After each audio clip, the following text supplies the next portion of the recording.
الحمد لله رب العالمين والصلاة والسلام على سيد المرسلين. الحمد لله رب العالمين والصلاة والسلام على سيد المرسلين وعلى آله وصحبه أجمعين. أما بعد، رب اشرح لي صدري ويسر لي أمري واحلل عقدة من لساني يفقهوا قولي. لیول 2 اور سبق نمبر 17 ہے آج کا، اور آج ہم انشاءاللہ سورہ توبہ کی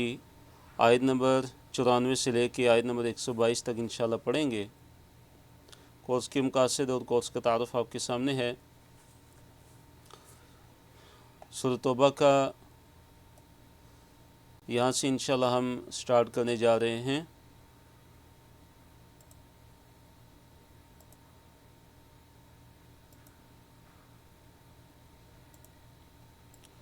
جی بارک اللہ فیکم. صفحہ نمبر 202 ہے، پارہ نمبر 11 ہے، اور اس صفحے پہ آیت نمبر 94 سے لے کے آیت نمبر 99 تک ہے. اور اس صفحے کو 4 موضوعات میں تقسیم کیا گیا ہے. جو پہلا جو موضوع ہے وہ ہے کہ جہاد کے لیے ساتھ نہ جانے پر منافقوں کی معذرت کا کوئی فائدہ نہیں ہے، اور اللہ تعالیٰ نے وحی کے ذریعے بتا دیا. اسی طرح منافقین قسمیں کھائیں گے اور ان سے اعراض کیا جائے کہ ان کا ٹھکانہ ابدی جہنم ہے، ہمیشہ کے لیے دوزخ کی آگ ہے. اسی طرح وہ منافق جو دیہاتی اور جو اعرابی کہلاتے ہیں، بدوی دیہاتوں میں رہنے والے،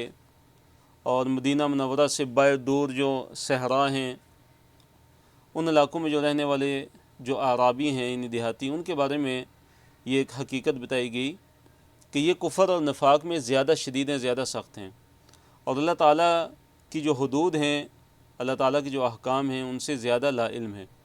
اور آخری موضوع ہے کہ اعراب میں ایمان والے اور ان کا بدلہ اللہ تعالیٰ کی رحمت، کہ اعراب جو ہیں دیہاتی، ان میں ایمان والے بھی ہیں. یہ نہیں کہ منافق ہیں سارے، بلکہ ان میں ایمان والے بھی ہیں. اور پھر اللہ تعالیٰ نے ان کا بدلہ اس کا ذکر کیا کہ ان کو آخرت میں کیا ملنے والا ہے. تو آیت نمبر 94 کی طرف آتے ہیں. اللہ تعالیٰ نے فرمایا کہ یعتذرون الیکم اذا رجعتم الیہم. تو جہاد پر نہ جا سکنے والے پہلے گروہ کا ذکر اس آیت کے اندر ہے، کہ وہ منافق جو جہاد پر نہیں گئے، غزوہ تبوک کے لیے جو نبی علیہ الصلوۃ والسلام اور صحابہ کرام کے ساتھ وہ نہیں گئے تھے. تو اللہ تعالیٰ نے ان کے بارے میں فرمایا کہ یہ کیا کریں گے، یہ معذرتیں کریں گے، یہ تمہارے سامنے بہانے رکھیں گے، عذر پیش کر کے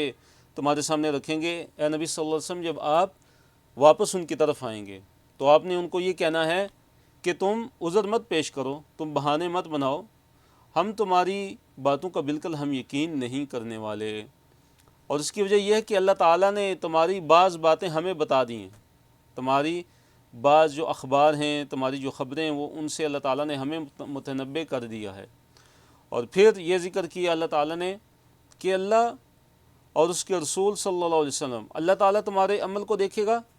اور اس کے رسول صلی اللہ علیہ وسلم تمہارے عمل کو دیکھیں گے. پھر تم لوٹائے جاؤ گے اس ذات کی طرف، نہیں اللہ تعالیٰ کی طرف تم لوٹائے جاؤ گے کہ جو عالم الغیب والشہادہ ہے، جو غیب کا بھی جاننے والا ہے اور جو شہادہ یعنی ظاہر کا بھی جاننے والا ہے، نہیں اللہ تعالیٰ. تو لفظی ترجمے کی طرف ہم آتے ہیں. اللہ رب العالمین نے ارشاد فرمایا، اعوذ باللہ من الشیطان الرجیم، یعتذرون الیکم. اللہ تعالیٰ نے فرمایا کہ یہ جو ہے یعتذرون، یہ کیا کریں گے، تمہارے سامنے عذر پیش کریں گے. الیکم تمہارے سامنے، یعتذرون عذر پیش کریں گے، یعنی بہانے تمہارے سامنے رکھیں گے اپنے. یعنی منافق لوگوں کی بات ہو رہی ہے، منافقوں کی بات ہو رہی ہے کہ جو جنگ تبوک میں، غزوہ تبوک میں نہیں گئے تھے اور پیچھے رہ گئے تھے. اللہ نے فرمایا کہ کب وہ تمہارے سامنے اپنے اعتذارات اور اپنے جو عذر ہے وہ پیش کریں گے. اذا جب رجعتم جب تم واپس لوٹو گے الیہم ان کی طرف، جب تم ان کی طرف واپس لوٹو گے تو تمہارے سامنے کیا کریں گے؟ عذر پیش کریں گے۔ اللہ نے فرمایا کل کہہ دیجئے نبی صلی اللہ علیہ وسلم لا تعتذروا، تم عذر مت پیش کرو۔ اے نبی صلی اللہ علیہ وسلم آپ ان سے کہہ دیجئے کہ تم عذر مت بناؤ، لن نؤمن لکم، لن نؤمن ہرگز ہم یقین نہیں کریں گے، لکم تمہارے لیے، یعنی تمہاری باتوں کا ہم ہرگز یقین کرنے والے نہیں ہیں، کیونکہ تم جھوٹے ہو، تم نے جھوٹ بولا ہے۔ قد یقیناً البتہ تحقیق نبا سے ہے، نبا کسے کہتے ہیں؟ خبر کو کہتے ہیں۔ نہ ہمیں نبا خبر دے دی، نہ ہمیں اللہ تعالیٰ نے، کہ یقیناً اللہ تعالیٰ نے ہمیں خبر دے دی ہے، من اخبارکم تمہاری کچھ خبروں کی، من سے اخبارکم تمہاری خبریں، تمہاری خبروں میں سے کچھ خبریں جو ہیں اللہ تعالیٰ نے تمہارے بارے میں ہمیں بتا دی ہیں، تمہارے بعض حالات منکشف ہو گئے ہیں، اللہ تعالیٰ نے تمہارے بارے میں ہمیں بتا دیا ہے۔ پھر اللہ نے فرمایا وَسَيَرَ اللَّهُ وَسَيَرَ اللَّهُ اور سیرا انقریب دیکھے گا اللہ تعالیٰ، انقریب اللہ تعالیٰ دیکھے گا، کیا دیکھے گا؟ عملکم تمہارے عمل کو، ورسولہ اور اس کے رسول صلی اللہ علیہ وسلم دیکھیں گے، یعنی اب تمہارا جو ہے آئندہ کا عمل دیکھا جائے گا کہ تم آئندہ عمل کیسے کرتے ہو، کہ اسی روش پر تم جمے رہتے ہو۔ تو ورسولہ اور اس کے رسول صلی اللہ علیہ وسلم بھی تمہارے عمل کو دیکھیں گے، نہیں نبی صلی اللہ علیہ وسلم تو ظاہری عمل دیکھیں گے تمہارے، لیکن اللہ تعالیٰ تمہارے باطن سے بھی واقف ہے اور تمہارے ظاہر سے بھی، لیکن آپ صلی اللہ علیہ وسلم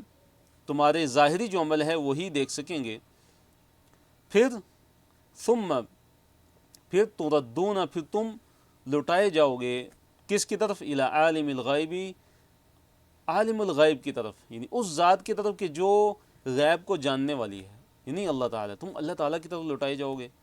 کہ جو غیب کو جاننے والا ہے، جو پوشیدہ چیز کو بھی جاننے والا ہے، وہ شہادتی اور ظاہر چیز کو بھی جاننے والا ہے۔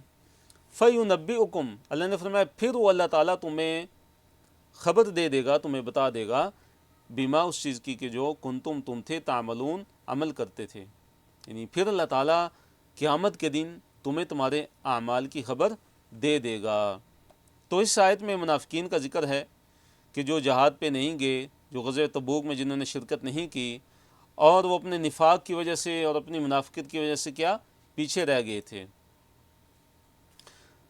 آیت نمبر 95 اور 96 میں اللہ تعالیٰ نے ذکر کیا کہ منافقین قسمیں کھائیں گے، منافقین قسمیں کھا کھا کے تمہیں قائل کرنے کی کوشش کریں گے کہ ہم سچے ہیں اور ہمارے واقعی عذر تھے، واقعی مجبوریاں تھیں کہ ہم غزوہ تبوک میں نہیں جا سکے، اور تمہیں قائل کرنے کی کوشش کریں گے تاکہ تم ان کا یقین کر لو۔ تو اللہ تعالیٰ نے فرمایا کہ وہ اس لیے قسمیں کھائیں گے کہ لِتُعْرِضُوا عَنْهُمْ تاکہ تم جو ہے ان سے چشم پوشی کر لو، تاکہ تم ان سے کیا کر لو؟ ان سے چشم پوشی کر لو اور ان سے درگزر کر لو۔ لفظی ترجمے کی طرف آتے ہیں، اللہ نے فرمایا سَيَحْلِفُونَ بِاللَّهِ ان قریب وہ حلف اٹھائیں گے اللہ تعالیٰ کا، یہ منافق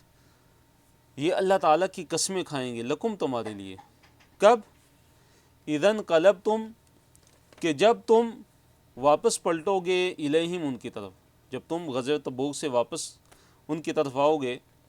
تو وہ تمہارے لیے اللہ تعالیٰ کی قسمیں کھائیں گے، نہیں تمہیں اللہ کی قسمیں کھا کھا کے اپنے عذر اور اپنے بہانے بتائیں گے تاکہ تم ان کی باتوں کا اعتبار کر لو اور یقین کر لو۔ لِتُعْرِضُوا عَنْهُمْ اور اس لیے بھی کہ تاکہ ان کو معاف کر دیا جائے، تاکہ ان کو بخش دیا جائے اور تاکہ ان سے چشم پوشی کر دی جائے۔ فَأَعْرِضُوا اللہ نے فرمایا کہ پس اعراض کرو عنہم ان سے، پس ان سے کیا کرو؟ چشم پوشی کر لو، ان سے درگزر کر دو، اور دوسرے کہ ان سے قطع تعلقی کر لو، وہ یہی چاہتے ہیں تو ان سے قطع تعلقی کر دی جائے کہ اِنَّهُمْ بے شک وہ رجسن وہ گندگی ہیں،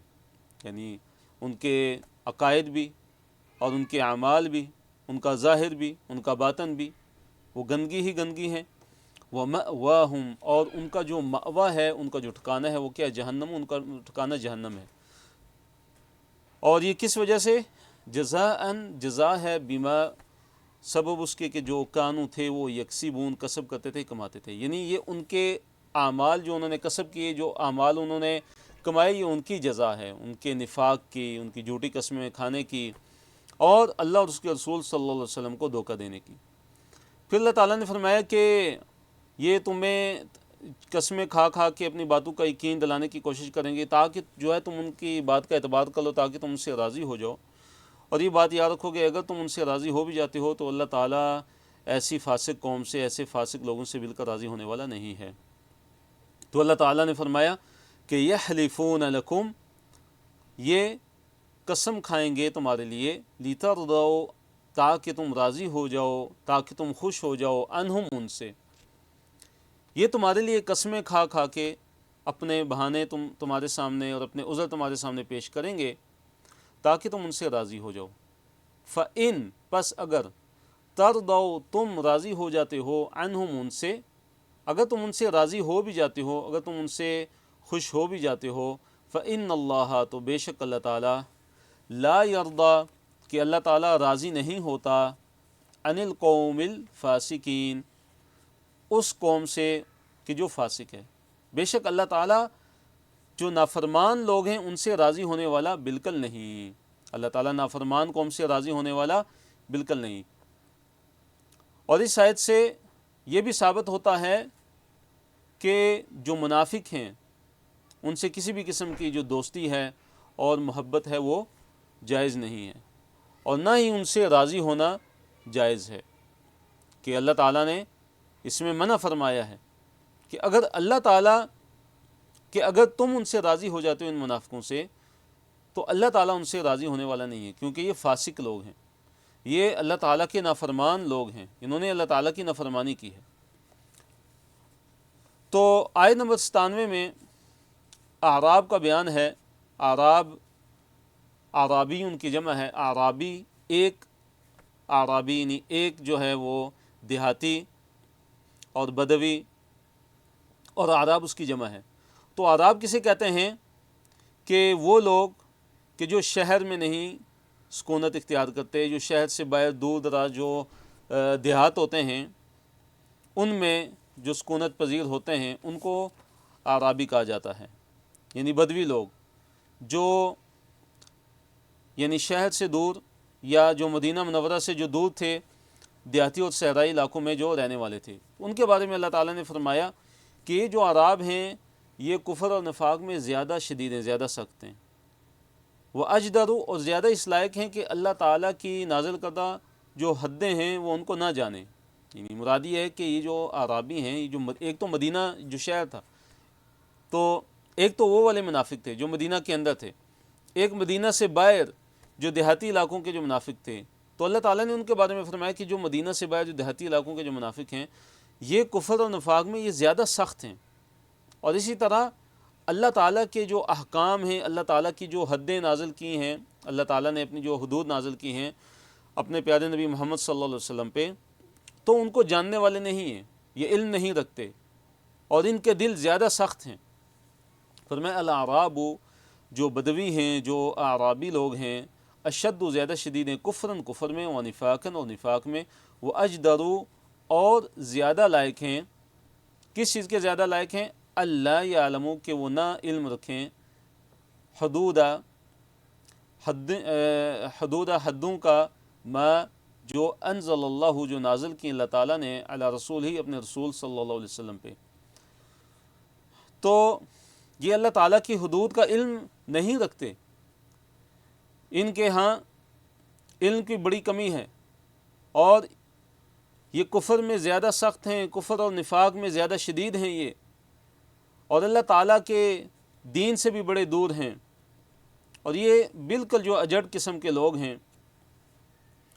اور اکثر جو اعرابی اسلام کی دعوت کو سمجھ کر سچے دل سے مسلمان نہیں ہوئے تھے، کچھ ان میں سے مخلص تھے جو مسلمان ہو گئے تھے۔ اسی طرح ایک حدیث کے اندر نبی علیہ الصلوۃ والسلام نے ارشاد فرمایا، جو مسند احمد، ابو داؤد، ترمذی اور نسائی کے اندر ہے،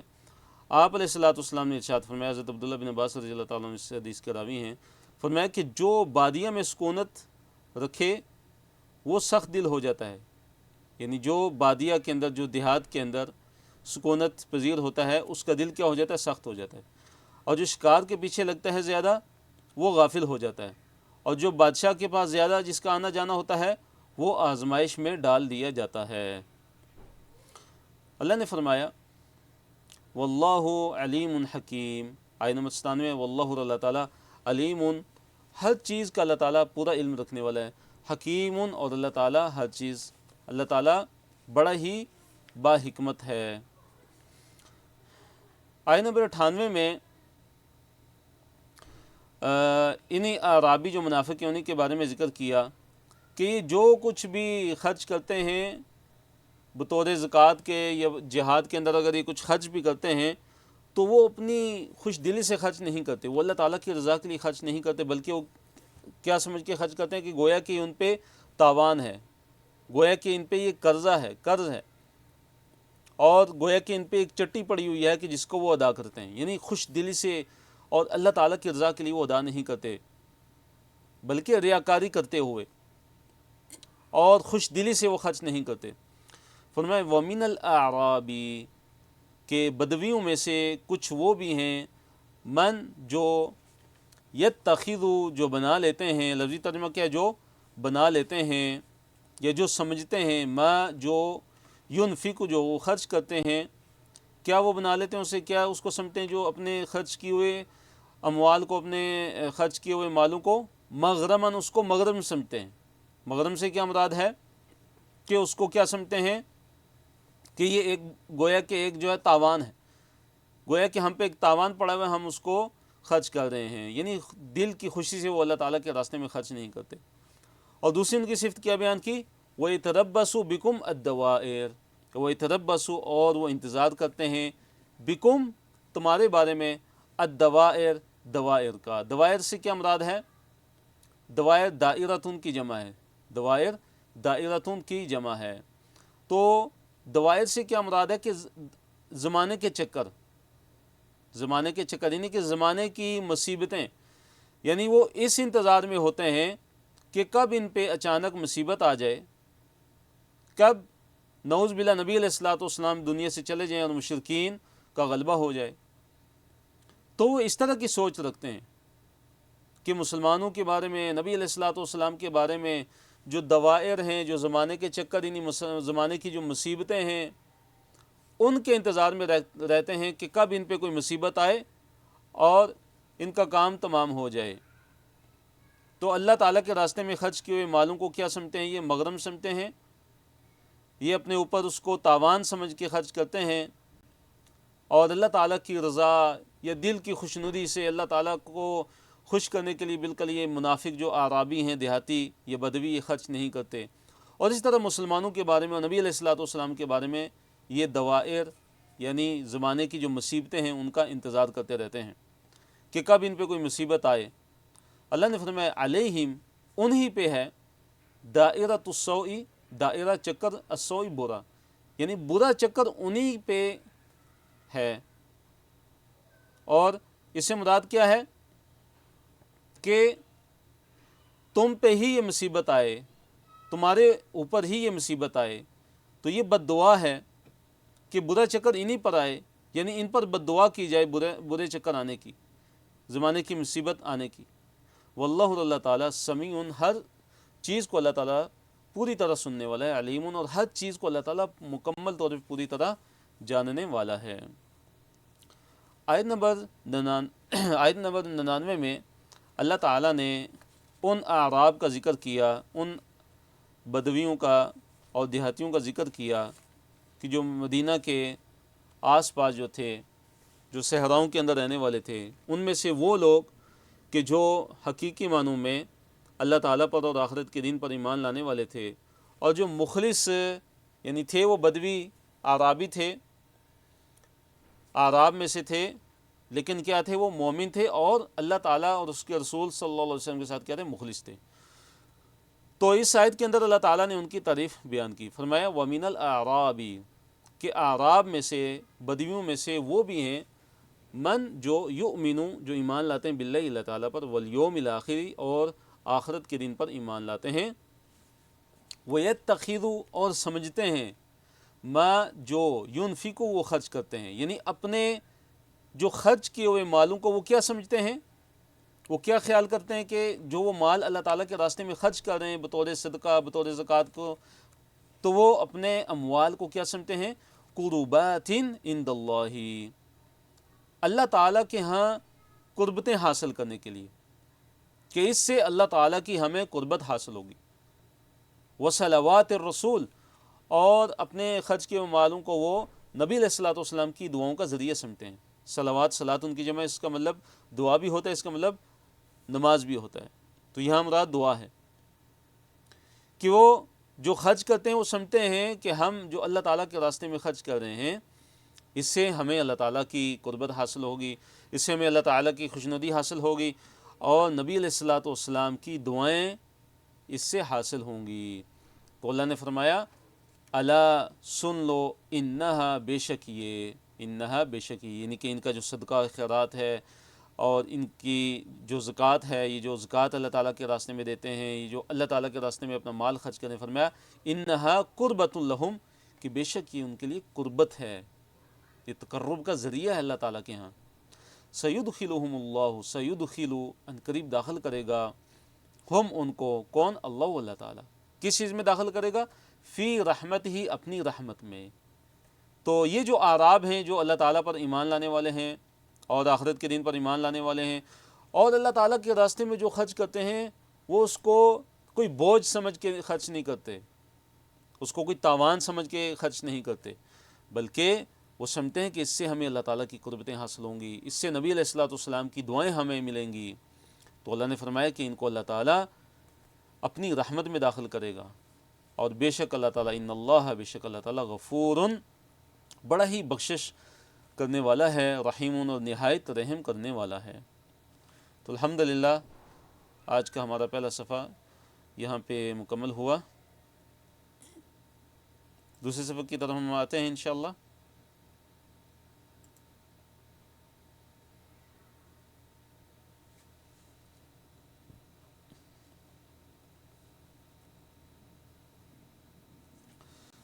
آیت نمبر 100 بڑی عظیم آیت ہے، بڑی پیاری آیت ہے،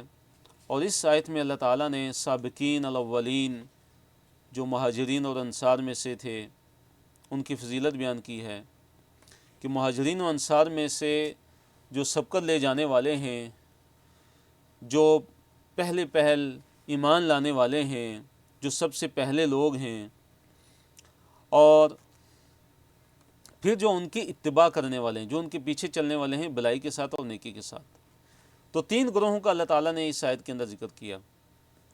ایک جو ہے مہاجرین، اور دوسرا جو گروہ ہے اللہ تعالیٰ نے جس کا ذکر کیا وہ انصار ہیں، اور تیسرا وہ گروہ کہ جنہوں نے ان مہاجرین اور ان انصار کی احسان کے ساتھ، نیکی کے ساتھ پیروی کی، اتباع کی۔ اور پھر جو مہاجرین ہیں ان میں سے بھی کن کا ذکر کیا اللہ تعالیٰ نے،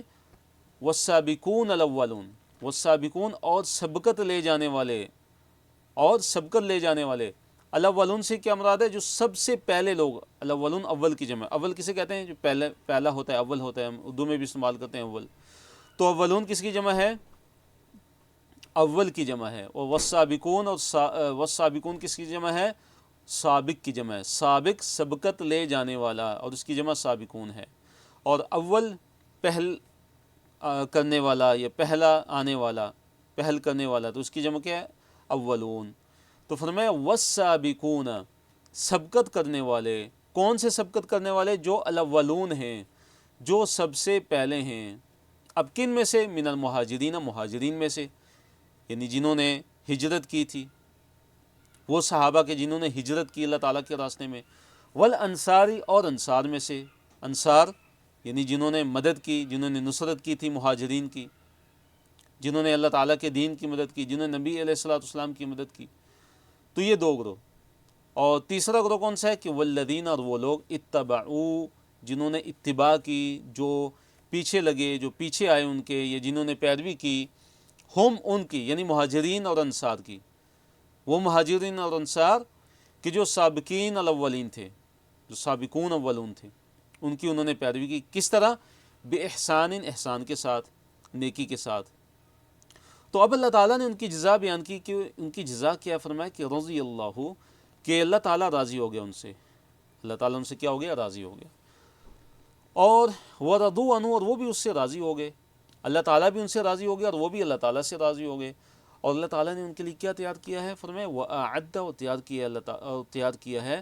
لہم، ان کے لیے، یعنی اللہ تعالیٰ نے ان کے لیے کیا تیار کیا ہے، جنات، جنتیں، تجری، چلتی ہیں، تحتہا، ان کے نیچے، الانہار، نہریں، کہ وہ جنتیں اللہ تعالیٰ نے ان کے لیے تیار کی ہیں کہ جن کے نیچے نہریں چلتی ہیں، جن کے نیچے سے نہریں بہتی ہیں، خالدین، ہمیشہ رہنے والے ہیں، فیہا، ان میں، یعنی ان جنتوں میں، ابداً، ہمیشہ ہمیشہ کے لیے، جہاں سے وہ نکالے نہیں جائیں گے۔ ذالک الفوز العظیم، اللہ نے فرمایا یہی جو ہے وہ فوز عظیم ہے، یہی کیا ہے، الفوز العظیم ہے۔ تو اب دیکھیے مہاجرین میں سے السابقون الاولون کون ہیں؟ مہاجرین میں سے السابقون الاولون، جو سب کو لے جانے والے، جو پہل کرنے والے، جو پہلے ہیں، جو سب سے پہلے ہیں۔ تو سابقون الاولون مہاجرین میں سے وہ لوگ ہیں کہ ان میں سے، ان کے بارے میں ایک رائے مفسرین کی یہ ہے کہ وہ لوگ ہیں کہ جنہوں نے دونوں قبلوں کی طرف منہ کر کے نماز پڑھی ہے، یعنی تحویل قبلہ سے پہلے مسلمان ہونے والے۔ اور اسی طرح وہ لوگ کہ جو بدر میں شریک ہوئے، وہ صحابہ کہ جو بدر میں شریک ہوئے، تو یہ لوگ ہیں السابقون الاولون، مہاجرین میں سے، کس میں سے، مہاجرین میں سے،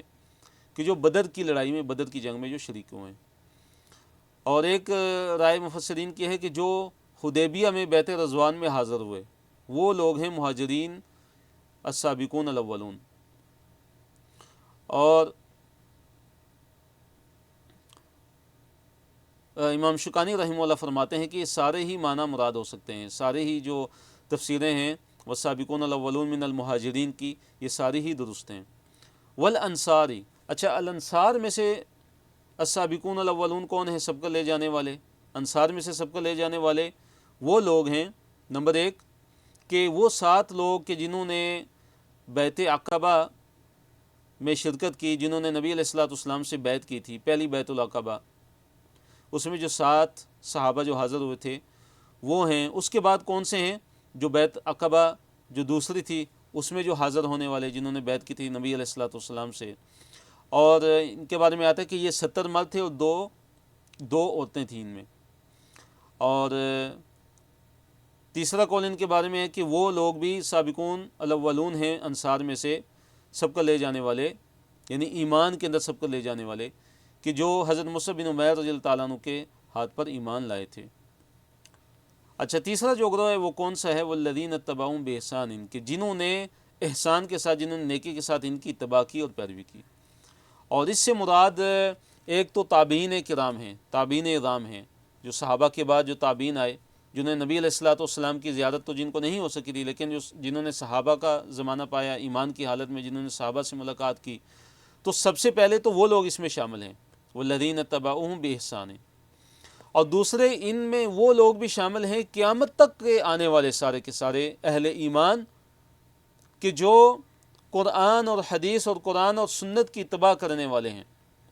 صحابہ کرام کے نقش قدم پر چلنے والے، تو سارے کے سارے مراد ہیں، جو بھی قیامت تک اہل ایمان آنے والے ہیں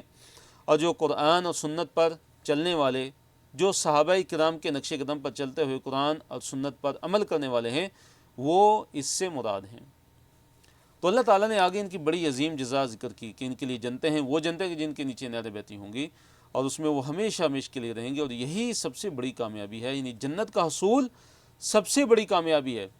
آج اگر ہم نے سب سے بڑی کامیابی دنیا کے اندر کامیابی سمجھ لی ہے تو یہ ہمارا وہم و خیال ہے، یہ ہمارا وہم و گمان ہے، حالانکہ جو اصل جو کامیابی ہے، جو سب سے بڑی کامیابی ہے، جو فوز عظیم ہے جس کو اللہ تعالیٰ نے کرا دیا ہے، وہ فوز عظیم کیا ہے کہ ایک انسان کو جنت کا پروانہ ملے، جنت کے اندر داخل ہونے کا اس کو سرٹیفکیٹ مل جائے۔ تو اللہ تعالیٰ سے دعا ہے کہ اللہ تعالیٰ ہمارا مقدر بھی جنت الفردوس کر دے۔ آیت نمبر 101 اور آیت نمبر 102 اس کی طرف ہم آتے ہیں۔ آیت نمبر 101 میں اللہ تعالیٰ نے یہ ذکر کیا کہ تمہارے ارد گرد جو ہیں منافق ہیں، دیہاتیوں میں سے، اعراب میں سے، بدویوں میں سے، اور اہل مدینہ میں سے بھی منافق ہیں کہ جو اپنے نفاق کے اندر بڑے ہی پختہ ہیں اور بڑے ہی سخت ہیں۔ اے نبی صلی اللہ علیہ وسلم آپ ان کو نہیں جانتے، بلکہ انہیں کون جانتا ہے؟ ہم ان کو جانتے ہیں۔ پھر ان کے عذاب کا ذکر کیا کہ اللہ تعالیٰ ان کو دگنا عذاب دے گا، 2 دفعہ اللہ تعالیٰ ان کو عذاب دے گا، پھر وہ عذاب عظیم کی طرف لوٹائے جائیں گے۔ تو اعراب اور اہل مدینہ میں سے منافقین کو اللہ تعالیٰ جانتا ہے، اور ان کے لیے کیا ہے؟ دوہرا عذاب ہے۔ تو لفظی ترجمے کی طرف ہم آتے ہیں، فرمایا اللہ تعالیٰ نے وَمِمَّن، وَمِن اور میں سے، من جو، یعنی ان میں سے کہ جو حولکم جو تمہارے ارد گرد ہیں۔ کون سے لوگ؟ من الاعرابی، اعراب میں سے، یعنی تمہارے ارد گرد جو اعراب ہیں نا، ان میں سے کچھ لوگ کیسے ہیں؟ منافقون، وہ منافق ہیں۔ وَمِنْ أَهْلِ الْمَدِينَةِ اور اہل مدینہ میں سے بھی کچھ لوگ ایسے ہیں، کچھ منافق ایسے ہیں کہ اللہ تعالیٰ نے کے بارے میں کیا فرمایا کہ وہ کیا ہیں؟ مردوا علی النفاق، مردوا کہ وہ اڑ گئے ہیں، وہ مصر ہیں، وہ ڈٹ گئے ہیں، اور وہ مستقل جو ہے وہ نفاق پہ قائم ہو گئے ہیں، مردوا علی النفاق۔ اور فرمایا کہ لا تعلمہم، لا تعلمہم، اے نبی صلی اللہ علیہ وسلم آپ ان کو نہیں جانتے۔ اس سے پتہ چلا کہ نبی علیہ السلام عالم الغیب نہیں تھے، آپ علیہ السلام کو غیب کا علم نہیں تھا۔ اگر آپ علیہ السلام کو غیب کا علم ہوتا، آپ علیہ السلام ہر چیز کو جاننے والے ہوتے، تو اللہ تعالیٰ کو یہ کہنے کی ضرورت کیا تھی کہ لا تعلمہم، کہ آپ ان کو نہیں جانتے۔ فرمایا کہ نحن نعلمہم، نحن ہم، نعلمہم جانتے ہیں، ہم ان کو، ہم ہی ان کو جانتے ہیں۔ تو دیکھیے بعض منافقین ایسے تھے کہ جن کے نام نبی علیہ السلام کو پتہ تھے، جن کو آپ علیہ السلام جانتے تھے، آپ علیہ السلام کو وحی کے ذریعے خبر دی گئی تھی، اور ان کے نام جو ہے نبی علیہ السلام نے حضرت حذیفہ رضی اللہ تعالیٰ عنہ کو بتائے تھے۔ تو یہاں پہ جو اللہ تعالیٰ فرما رہے کہ لا تعلمون، اے نبی صلی اللہ علیہ وسلم آپ ان کو نہیں جانتے، اس سے مراد یہ ہے کہ آپ سب منافقوں کو نہیں جانتے، یعنی کہ بعض منافق اتنے شاطر اور اتنے چالاک تھے کہ انہوں نے نبی علیہ السلام پہ اپنی منافقت کو ظاہر نہیں ہونے دیا۔ اللہ نے فرمایا ان کے بارے میں کہ آپ ان کو نہیں جانتے، ہم انہیں جانتے ہیں، اور ان کی سزا کا ذکر کیا کہ ہم ان کو دوہرا عذاب دیں گے، سنعذب، کہ عنقریب ہم عذاب دیں گے، کن کو؟ ہم ان کو، ان منافقین کو، مرتینی 2 دفعہ۔ تو 2 دفعہ سے مراد کیا ہے؟ ایک تو وہ عذاب ہے کہ جو دنیا کے اندر منافقین کو لاحق ہوتا ہے، ہر وقت جو ہے وہ فکر مندی کا جو عذاب ان کو لاحق ہوتا ہے، ہر وقت ان کو جو ہے غم و اندو کی جو صورتحال ان پہ قائم رہتی ہے، ایک تو یہ عذاب ہے، اور دوسرا اس سے مراد کیا ہے؟ قبر کا عذاب، یعنی یہ 2 عذاب ہو گئے، یا ایک عذاب قبر کا عذاب ہے، اور دوسرا جو عذاب ہے جب ان کی موت کا وقت آتا ہے، فرشتوں کی جو مار ان کو پڑتی ہے، یہ مراد ہے۔ تو یہ دونوں عذاب مراد ہیں۔ تو یہ تو ان کے لیے دنیا کے اندر عذاب ہے، اور آخرت کا جو عذاب ہے وہ سب سے بڑا عذاب ہے، عذاب عظیم ہے ان منافقین کے لیے، جس کے بارے میں اللہ تعالیٰ نے فرمایا کہ ثم پھر یردون، وہ لٹائے جائیں گے، الی طرف عذاب، عذاب عظیم، بہت بڑے، پھر یہ بہت بڑے عذاب کی طرف لوٹائے جائیں گے۔ اور بہت بڑے عذاب سے مراد کیا ہے؟ جہنم کا عذاب ہے، دوزخ کا عذاب ہے، والعیاذ باللہ۔ اللہ تعالیٰ نے فرمایا وآخرون، اور کچھ اور لوگ ہیں، کچھ دوسرے ہیں، کچھ دوسرے ہیں،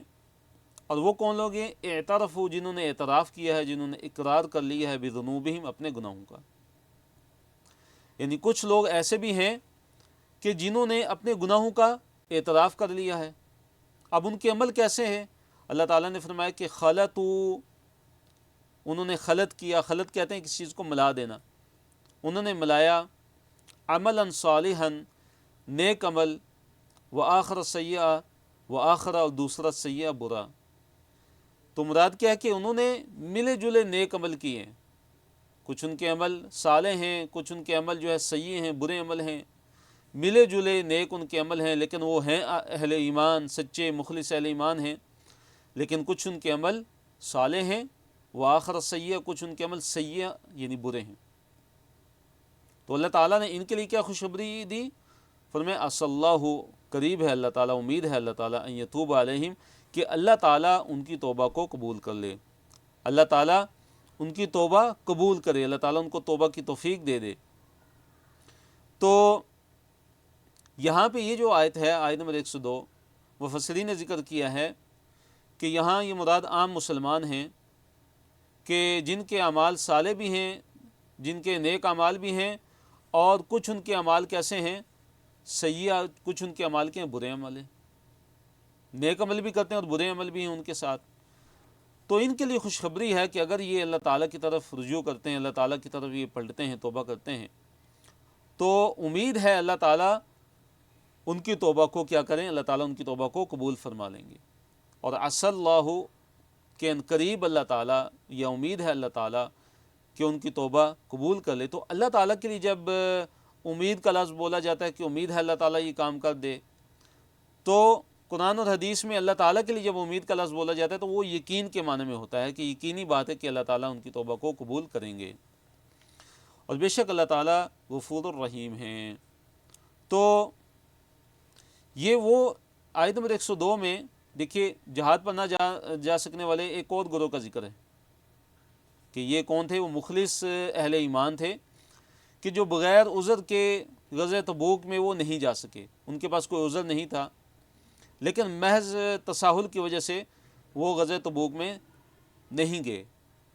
اور ان کو اپنی غلطی کا احساس بھی ہو گیا، انہوں نے اعتراف گناہ بھی کر لیا، تو اللہ تعالیٰ نے ان کو معاف بھی فرما دیا۔ آیت نمبر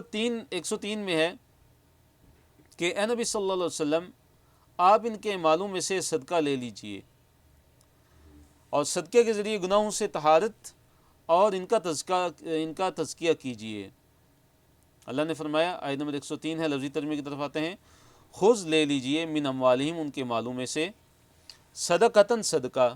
اے نبی صلی اللہ علیہ وسلم آپ ان کے مالوں میں سے صدقہ لے لیجئے، اور صدقے سے مراد یہاں پہ کیا ہے، زکوٰۃ بھی ہے اور عام نفلی صدقہ بھی ہے، کہ تطہرہم، کہ آپ ان کو پاک کریں گے، تطہیر یعنی پاک کریں گے ان کو، وتزکیہم، اور آپ ان کو صاف کریں گے، بہا، اس کے ذریعے، یعنی اس صدقے کے ذریعے۔ نبی صلی اللہ علیہ وسلم آپ ان کے مالوں میں سے صدقہ لے لیجئے، کہ آپ یہ جو صدقہ جب وہ دیں گے آپ کو، تو یہ صدقہ اس کے ذریعے آپ ان کو پاک بھی کریں گے اور آپ ان کو صاف بھی کریں گے۔ تو اس سے پتہ چلا کہ اللہ تعالیٰ کے راستے میں مال خرچ کرنا، اللہ تعالیٰ کے راستے میں صدقہ و خیرات کرنا، زکوٰۃ ادا کرنا مال کی، تو یہ وہ عظیم عمل ہے کہ جس سے انسان کا مال پاک ہوتا ہے، اور جس سے اللہ تعالیٰ مال کے اندر بڑھوتری بھی عطا فرماتا ہے، انسان کے مال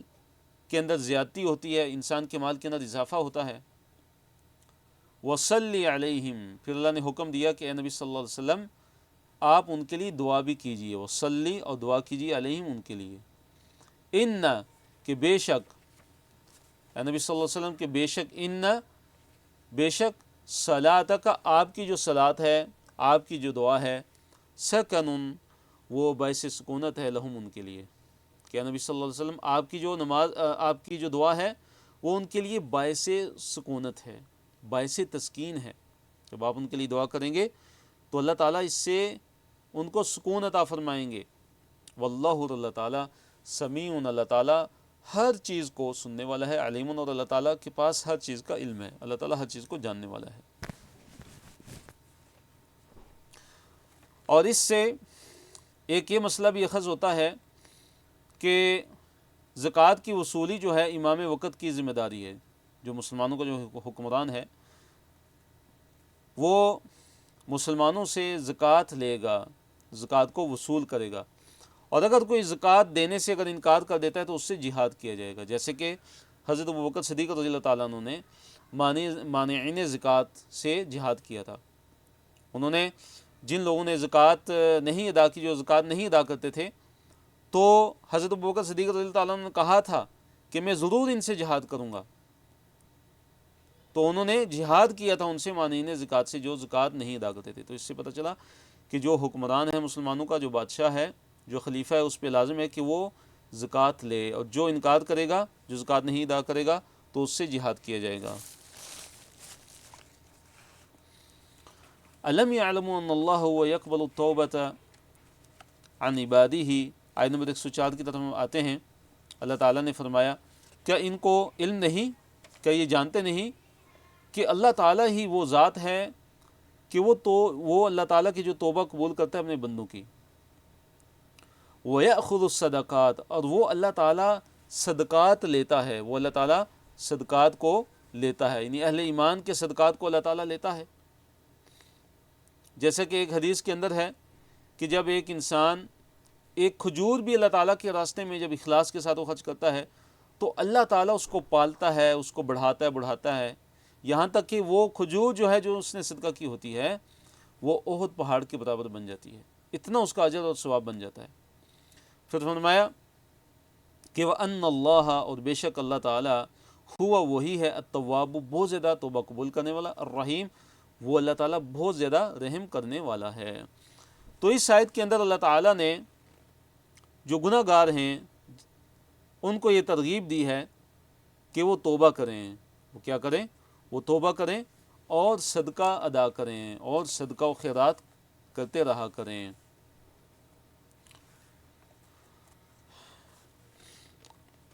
آیت نمبر 105 میں جو خطاب ہے وہ منافقوں کو ہی ہے کہ اے منافقو تم عمل کرو تو کیا ہوگا کہ اللہ اور اس کے رسول صلی اللہ علیہ وسلم اور اہل ایمان تمہارے اعمال کو دیکھیں گے، تمہارے اعمال کو دیکھیں گے، اور پھر کیا ہوگا کہ پھر تم اس ذات کی طرف لوٹائے جاؤ گے کہ جو عالم الغیب والشہادہ ہے، وہ اللہ تعالیٰ کہ جو غیب کو بھی جاننے والا ہے اور جو شہادت یعنی ظاہر کو بھی جاننے والا ہے۔ پھر وہ اللہ تعالیٰ تمہیں بتا دے گا تمہارے اعمال، جو تم اعمال کیا کرتے تھے دنیا میں، اس کے بارے میں وہ اللہ تعالیٰ تمہیں خبر دے دے گا۔ وَقُلْ، اور کہہ دیجئے،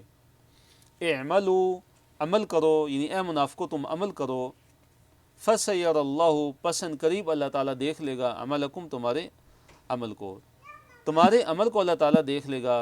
وَرَسُولُهُ، اور اس کے رسول صلی اللہ علیہ وسلم دیکھ لیں گے، وَالْمُؤْمِنُونَ، اور مومنین بھی تمہارے اعمال کو دیکھ لیں گے۔ تو یہ خطاب جو ہے منافقوں کو ہے، اس کا مطلب یہ ہے کہ اگر ابھی تم سے جو غلطیاں ہیں سرزد ہو گئی ہیں، گناہ سرزد ہو گئے ہیں کہ تم غزوہ تبوک پہ نہیں گئے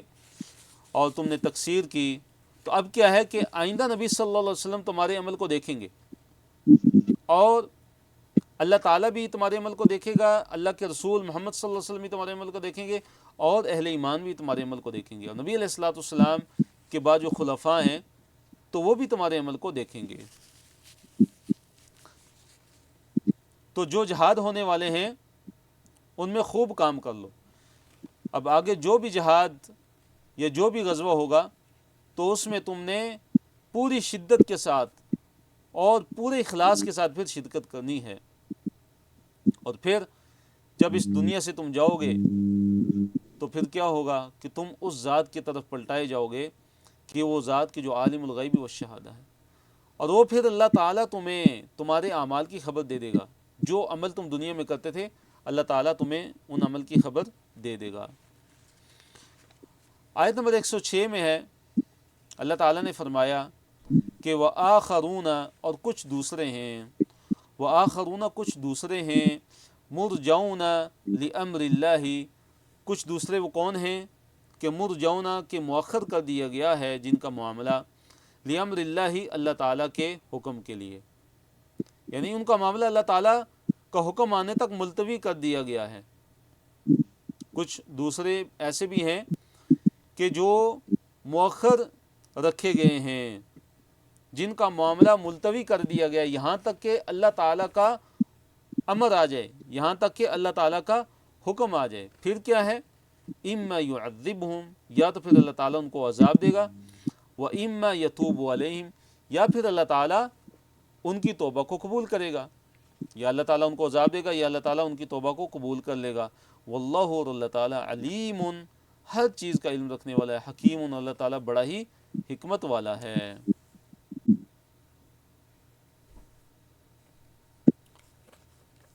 اور آیت نمبر 105 اس میں اللہ تعالیٰ نے ذکر کیا، بلکہ آیت نمبر 107،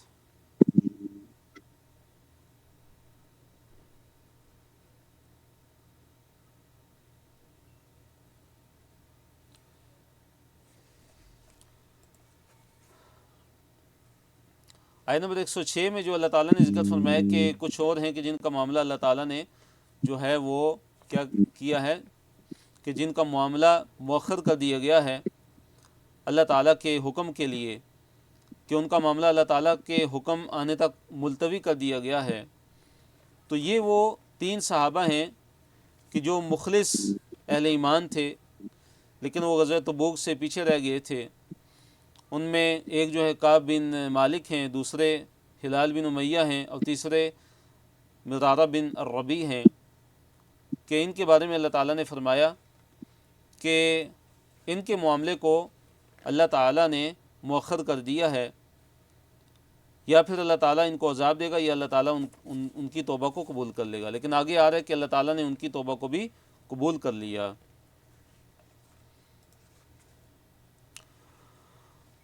سورہ توبہ صفحہ نمبر 204 ہے، پارہ نمبر 11 ہے، اور یہ تیسرا صفحہ ہے آج کے ہمارے لیسن کا، اور اس میں آیت نمبر 107 سے آیت نمبر 111 تک ہے۔ اس صفحے پہ آتے ہیں ہم۔ آیت نمبر 107 میں اللہ تعالیٰ نے ایک مسجد ہے جو منافقین نے بنائی تھی، مسجد زرار، اس کا اللہ تعالیٰ نے ذکر کیا ہے۔ اس آیت کے اندر اللہ تعالیٰ نے مسجد زرار کا ذکر کیا۔ مسجد زرار جو ہے وہ منافقین نے بنائی تھی۔ زرار سے واضح ہے ضرر، یعنی نقصان پہنچانا، ضرر دینا، یعنی اہل ایمان کو نقصان پہنچانے کے لیے انہوں نے اس مسجد کو تعمیر کیا تھا۔ تو اس آیت کے اندر اللہ تعالیٰ نے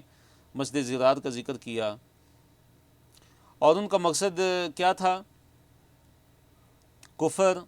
اور مسلمانوں کو نقصان دینا، اور اسی طرح مسلمانوں کے درمیان پھوٹ ڈالنا، اور اسی طرح ان لوگوں کو جگہ دینا، قیام کا سامان ان کے لیے کرنا، کہ جنہوں نے اللہ اور اس کے رسول صلی اللہ علیہ وسلم کے ساتھ اس سے پہلے جنگ کی تھی۔ پھر اللہ تعالیٰ نے ذکر کیا کہ یہ ضرور جو ہے حلف اٹھائیں گے کہ ہمارا جو ارادہ وہ بلائی کا ہی تھا، ہم نے جو مسجد زرار بنائی ہے ہمارا اس سے مقصد جو ہے کوئی برا مقصد نہیں تھا، بلکہ ہمارا اس سے مقصد بلائی ہی تھا، نیکی ہی تھا، اس سے کوئی ہمارا برا مقصد نہیں تھا۔ تو اللہ تعالیٰ نے نبی صلی اللہ علیہ وسلم کو پہلے ہی آگاہ کر دیا، اور پھر اللہ تعالیٰ نے ان منافقین کی تکذیب کی، فرمایا کہ یہ منافق جو ہیں یہ جھوٹ بولتے ہیں۔ لفظی ترجمے کی طرف ہم آتے ہیں، والذین اتخذوا، والذین، اور وہ لوگ، اتخذوا جنہوں نے بنایا، مسجد، جنہوں نے بنائی ایک مسجد، زرارن یعنی نقصان پہنچانے کے لیے، زرارن نقصان پہنچانے کے لیے، وکفرن اور کفر کرنے کے لیے، دوسرا مقصد۔ اور دیکھیے نیچے نمبر 3 پہ کیا ہے؟ وَتَفْرِيقًا بَيْنَ الْمُؤْمِنِينَ، وَتَفْرِيقًا اور تفریق پیدا کرنا، بین المومنین، مومنوں کے درمیان، یعنی ان کے درمیان پھوٹ ڈالنے کے لیے انہوں نے مسجد بنائی۔ اور چوتھا مقصد اس مسجد کا کیا تھا؟ نمبر 4 پہ دیکھیں نیچے لکھا ہوا ہے، وَإِرْصَادًا، وَإِرْصَادًا اور گھات کی جگہ بنانے کے لیے، اور گھات کی جگہ بنانے کے لیے، کہ وہ ایک جگہ بن جائے، ایک جگہ مہیا ہو جائے ان لوگوں کو کہ جنہوں نے اللہ اس کے رسول صلی اللہ علیہ وسلم کے ساتھ جنگ کی تھی اس سے قبل، من قبل، اس سے قبل، یعنی منافقین مراد ہیں، کہ ان کو ایک جگہ مل جائے گی، ایک مکان مل جائے گا، ایک قیام کا ان کے لیے ایک سامان مہیا ہو جائے گا، کہ مسجد کے پردے میں وہ چھپ کر وہ کام کریں گے اور مسلمانوں کے خلاف نعوذ باللہ وہ سازشیں سر انجام دیں گے۔ تو منافقین نے یہ جو مسجد بنائی تھی، یہ مسجد قباء کے ساتھ انہوں نے مسجد بنائی تھی، اور غزوہ تبوک پر جانے سے پہلے وہ نبی علیہ الصلوۃ والسلام کے پاس آئے یہ منافقین، اور آپ صلی اللہ علیہ وسلم سے انہوں نے یہ درخواست کی کہ آپ صلی اللہ علیہ وسلم ان کی اس مسجد کے اندر نماز پڑھیں، اور ان کا مقصد کیا تھا کہ نبی صلی اللہ علیہ وسلم اس مسجد کے اندر نماز پڑھیں گے تو یہ مسجد کیا ہو جائے گی؟ ایک تسلیم ہو جائے گی، تو ہم کامیاب ہو جائیں گے۔ تو آپ علیہ الصلوۃ والسلام نے انہیں فرمایا کہ غزوہ تبوک سے واپسی پہ جو ہے میں آؤں گا اور تمہاری مسجد میں نماز پڑھوں گا۔ لیکن نبی علیہ الصلوۃ والسلام جب غزوہ تبوک سے واپس آ رہے تھے، مدینہ کے قریب جب پہنچے، تو اللہ رب العالمین کے عظیم فرشتے حضرت جبرائیل علیہ السلام وحی لے کے حاضر ہو جاتے ہیں، اور اللہ کے نبی محمد صلی اللہ علیہ وسلم پر ان آیات کا نزول فرماتے ہیں کہ جس میں اللہ تعالیٰ نے مسجد ضرار جو ہے اس کا ذکر کیا اور اس کے مقاصد کا ذکر کیا۔ تو اس سے کیا ہوا کہ ان کی اس مسجد کا کیا ہو گیا، پول کھل گیا، اور پھر اس مسجد کو گرا دیا گیا۔ فرمایا کہ وہ ارسادن، اور مقصد کیا تھا، ارساد یعنی ایک جگہ مہیا ہو جائے، ایک قیام کا ایک سامان مہیا ہو جائے،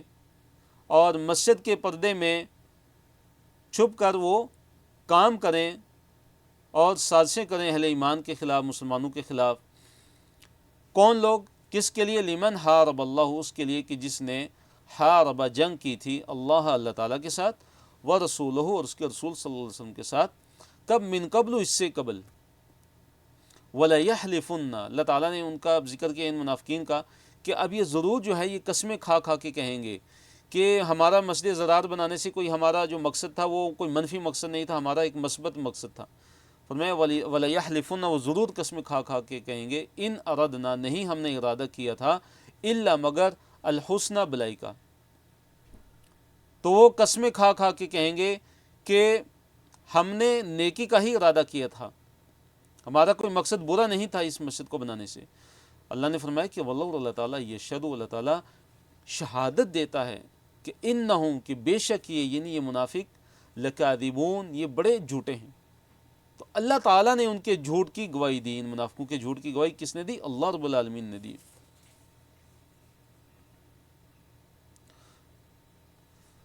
آیت نمبر 108 میں ہے کہ اللہ تعالیٰ نے نبی علیہ الصلوۃ والسلام کو یہ حکم دیا کہ اس مسجد میں آپ نے کھڑا نہیں ہونا۔ اس سے مراد کیا ہے کہ اس مسجد کے اندر جا کے نہ نماز پڑھنی ہے، حتیٰ کہ اس مسجد کے اندر تک داخل نہیں ہونا، کھڑا بھی نہیں ہونا۔ فرمایا لا تقم، مت کھڑے ہوئیے، فیہ، اس میں، ابداً، کبھی بھی، اے نبی صلی اللہ علیہ وسلم آپ کبھی بھی اس مسجد کے اندر کھڑے نہ ہوں۔ اور پھر اللہ تعالیٰ نے مسجد قباء کی فضیلت کو ذکر کیا کہ مسجد قباء وہ مسجد ہے کہ پہلے دن سے ہی اس کی جو بنیاد ہے وہ تقوی پہ ہے۔ وہ کس پہ ہے؟ اللہ تعالیٰ کے تقوی پہ ہے، اور اس میں وہ مرد نماز پڑھتے ہیں کہ جو پاکیزگی کو بڑا ہی پسند کرتے ہیں۔ اور پھر اللہ نے فرمایا کہ اللہ تعالیٰ بہت زیادہ پاکیزگی اختیار کرنے والوں کو بڑا پسند کرتا ہے۔ تو اللہ تعالیٰ نے فرمایا کہ لمسجد، یقیناً وہ مسجد، اسسا، کہ جس کی بنیاد رکھی گئی، التقوی، تقوی پہ، من اول یوم، پہلے دن سے، احق کو، زیادہ حقدار ہے،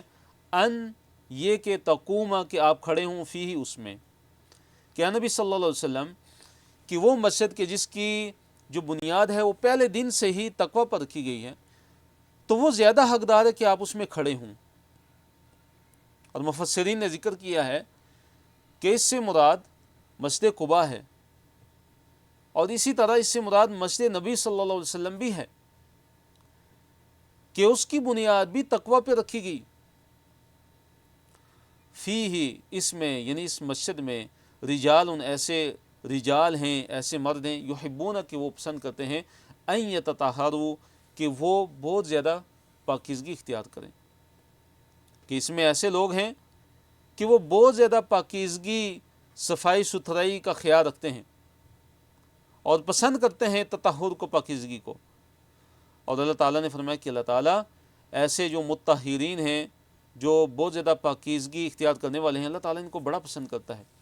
تو اس سے پتہ چلا کہ جو طہارت ہے، جو پاکیزگی ہے، اس کے اندر مبالغہ اور کثرت اور زیادتی، یہ اللہ تعالیٰ کو بڑی پسند ہے، جیسے کہ اللہ تعالیٰ نے اس آیت کے اندر ذکر کیا۔ تو آیت نمبر 109 میں اس کی طرف ہم آتے ہیں کہ مساجد کی جو بنیاد ہے تقوی اور اللہ تعالیٰ کی رضامندی پر ہونی چاہیے، نہ کہ نفاق اور کفر پر۔ جو مسجد ضرار تھی اس کی جو بنیاد کیا تھی؟ نفاق تھی اور کفر تھی۔ لیکن جو مسجد قباء ہے، جو مسجد نبی صلی اللہ علیہ وسلم ہے، اس کی بنیاد کیا ہے؟ اس کی بنیاد اللہ تعالیٰ کا تقوی ہے، اس کی بنیاد اللہ تعالیٰ کی رضامندی کا حصول ہے، اللہ تعالیٰ کی خوشنودی کا حصول ہے۔ تو یہ بنیاد ہونی چاہیے مسجدوں کے بنانے کی۔ اور مسجدوں کو آباد کرنے کی۔ تو اللہ تعالیٰ نے فرمایا آیت نمبر 109 میں کہ افمن، کیا پس جو اسسا، کہ جس نے بنیاد رکھی، بنیانہ، اپنی بنیان یعنی اپنی عمارت کی، کہ جس نے اپنی عمارت کی جو بنیاد رکھی ہے، اسسا کا مطلب ہوتا ہے بنیاد رکھنا، تاسیس سے ہے، تاسیس اس کا مصدر ہے۔ باب کون سے؟ اسسا یؤسسو، علمہ یعلم، تعلیم، تاسیس، کہ جس نے اپنی جو بنیان ہے، اپنی جو عمارت ہے، اس کی بنیاد کس چیز پہ رکھی؟ علی تقوی، تقوی پہ، من اللہ، اللہ تعالیٰ کی طرف سے، ورضوان، اور خوشنودی پہ، یعنی اس نے اپنی عمارت کی بنیاد کس پہ رکھی؟ خوشنودی پہ، اللہ تعالیٰ کے تقوی پہ۔ خیرن، کیا وہ بہتر ہے؟ ام، یا من جو اسسا، جس نے بنیاد رکھی، بنیانہ، اپنی عمارت کی۔ تو ایک تو وہ انسان ہے کہ جس نے اپنی عمارت کی بنیاد کس پہ رکھی؟ اللہ تعالیٰ کے تقوی پہ رکھی، اور دوسرا وہ ہے کہ جس نے اپنی عمارت کی بنیاد کفر اور نفاق پہ رکھی۔ کیا وہ دونوں برابر ہو سکتے ہیں؟ نہیں، یہ دونوں بالکل برابر نہیں ہو سکتے۔ تو دوسرے نے کس چیز پہ اپنی عمارت کی بنیاد رکھی؟ فرمایا اللہ تعالیٰ نے علی شفا جرف نہار، تو علا پر، شفا کا لفظی مطلب کیا ہے؟ کنارہ، جرفن کھوکھلا، ہارن گرنے والا، یعنی اس نے ایسے کھوکھلے کنارے پہ اپنی عمارت کی بنیاد رکھی کہ جو بالکل گرنے والا تھا۔ تو اب کیا ہوگا جب وہ اس طرح کے کھوکھلے کنارے پہ جو پہلے ہی گرنے والا ہے، جب اس کے اوپر اپنی عمارت کی بنیاد رکھے گا تو کیا ہوگا کہ ساری کی ساری عمارت اس کی فوراً گر جائے گی۔ تو جس نے کفر اور نفاق پہ اپنی مسجد کی بنیاد رکھی، تو اب اس کے ساتھ کیا ہوگا کہ فنہار بہی، اب کیا ہوگا کہ چنانچہ وہ لے ہی گرا، بہی، اس شخص کو، اس کے ساتھ ہی نہیں، اس شخص کو۔ اب کیا ہوا کہ چنانچہ کیا ہوا، وہ جو گڑا تھا اس نے اس شخص کو لے لیا اور اس کو فی نار جہنم، فنہار بہی فی نار جہنم، اس نے اس کو جہنم کے گڑھے میں کیا کر دیا؟ گرا دیا۔ تو مطلب کیا ہے کہ ان کا جو کفر ہے، ان کے جو نفاق ہے، اس پہ انہوں نے اپنی عمارت کی بنیاد رکھی، اس پہ انہوں نے اپنی مسجد کی جب بنیاد رکھی تو کیا ہوا کہ یہ کفر اور یہ نفاق ان کو سیدھا جہنم کے اندر لے گیا۔ تو اس آیت کے اندر مومن اور منافق کی مثال ہے، مومن اور منافق کی کیا ہے؟ مثال ہے، اس کے عقیدے کی، اس کی مسجد بنانے کی، کہ جو مومن ہوتا ہے اس کا عقیدہ، اس کی بنیاد کیا ہوتی ہے؟ اللہ تعالیٰ کا تقویٰ ہوتا ہے، اللہ تعالیٰ کی رضامندی ہوتی ہے۔ اور اس کی مثال ہے کہ جس کے عقیدے کی بنیاد کیا ہے؟ صرف محض کفر اور شرک پہ ہے، نفاق پہ ہے۔ تو کیا ہے کہ کفر اور نفاق پر کھڑی عمارت کیا ہوگی کہ جہنم کی آگ کے اندر اس کو لے کے جا کر گرا دے گی۔ تو اس کے اندر اس آیت میں اللہ تعالیٰ نے مومن اور منافق کے عمل کی مثال کو بیان فرمایا۔ پھر اللہ تعالیٰ نے فرمایا کہ لا یزال بنیانہم الذی بنوا، کہ لا یزال، ہمیشہ رہے گی، بنیانہم، ان کی عمارت، الذی، جو بناؤ، جو انہوں نے بنائی، ریبتن، ریبا کسے کہتے ہیں؟ بے چینی کا باعث، یا شک میں ڈالنے والی کوئی چیز، یا بے چینی کے اندر مبتلا کرنے والی چیز۔ یعنی انہوں نے یہ جو عمارت بنائی ہے، یہ جو مسجد زرار بنائی ہے جس کو بعد میں گرا دیا گیا، فرمایا کہ یہ جو بنیان ہے ان کی، یہ ان کی جو عمارت ہے، یہ ہمیشہ ان کے دل کے اندر کیا رہے گی؟ ہمیشہ ان کے لیے بے چینی پیدا کرتی رہے گی، اور ہمیشہ ان کو شک میں مبتلا کرتی رہے گی، اور ہمیشہ وہ سوچتے رہیں گے اور غم اور فکر کے اندر مبتلا رہیں گے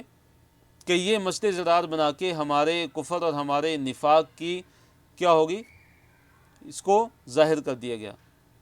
ہمارا کفر اور نفاق کیا ہو گیا؟ ظاہر ہو گیا اس کی وجہ سے۔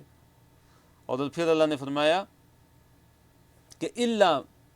مگر اس صورت میں کہ ان، یہ کہ تقطع، کیا ہو جائیں؟ ٹکڑے ٹکڑے ہو جائیں، قلوبہم، ان کے دل، یعنی یہاں تک کہ ان پہ موت آ جائے، یعنی موت تک ان کی حالت ایسے ہی رہے گی، موت تک ان کی حالت ایسی ہی رہے گی، اور موت تک یہ جو نفاق ہے ان کے دلوں سے نکلے گا نہیں،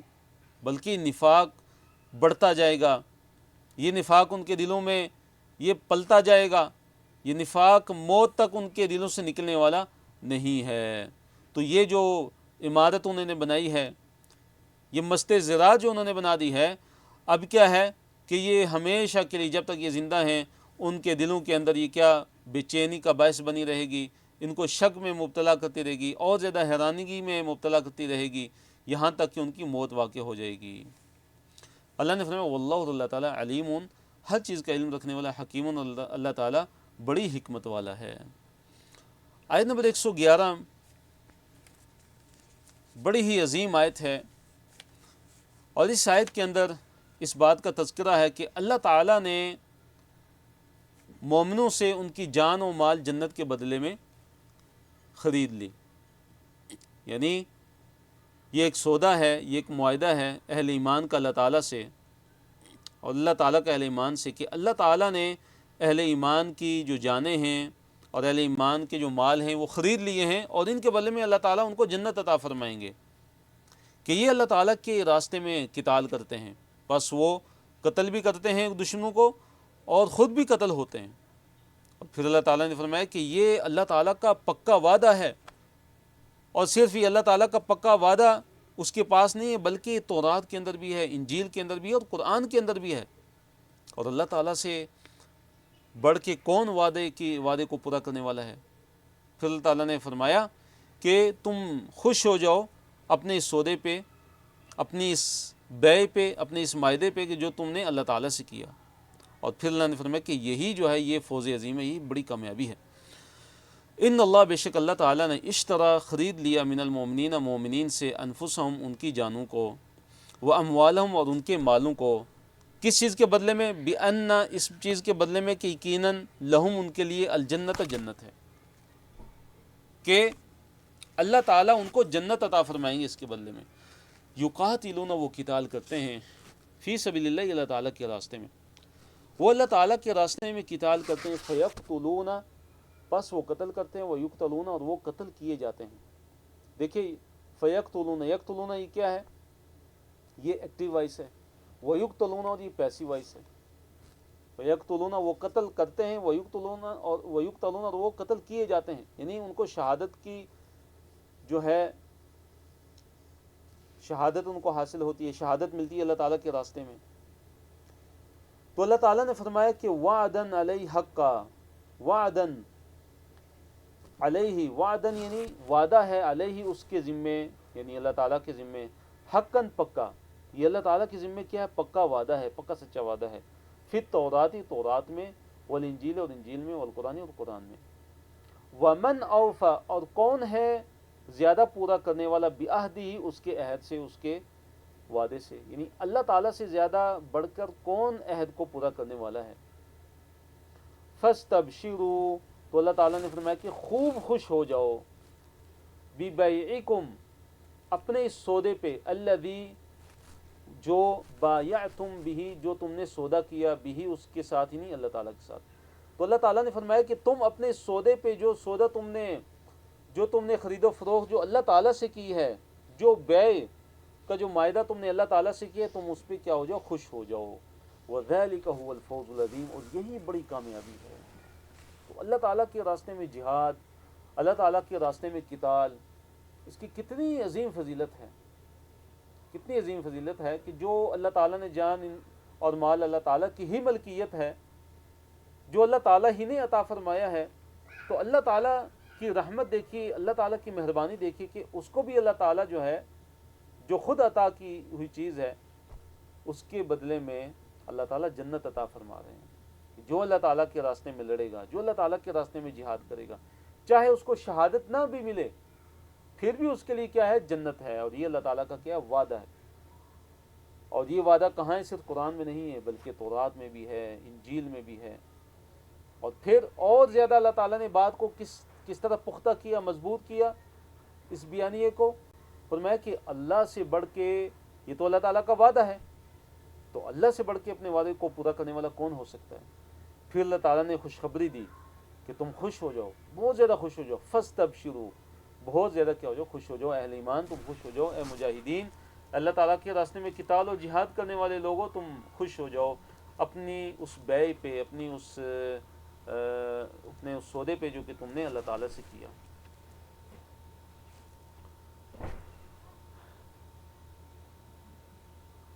یہ چوتھا صفحہ اس کی طرف ہم آتے ہیں۔ اب اللہ تعالیٰ نے ان کی کچھ صفات کو بیان فرمایا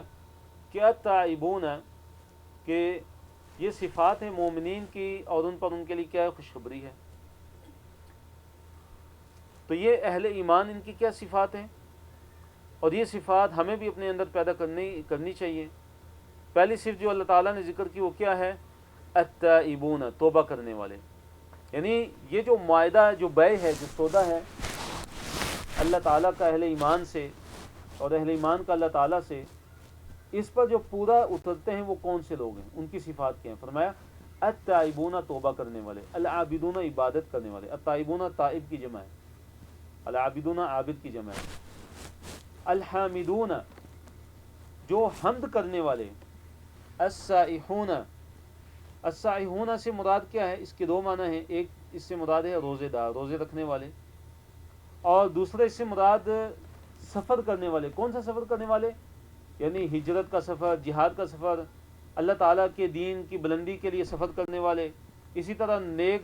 مقاصد کے لیے زمین کے اندر سفر کرنے والے، وہ مراد ہیں۔ الآمرون، حکم دینے والے، بالمعروفی، نیکی کا، معروف کا، والناہون، اور منع کرنے والے، عن المنکر، منکر سے۔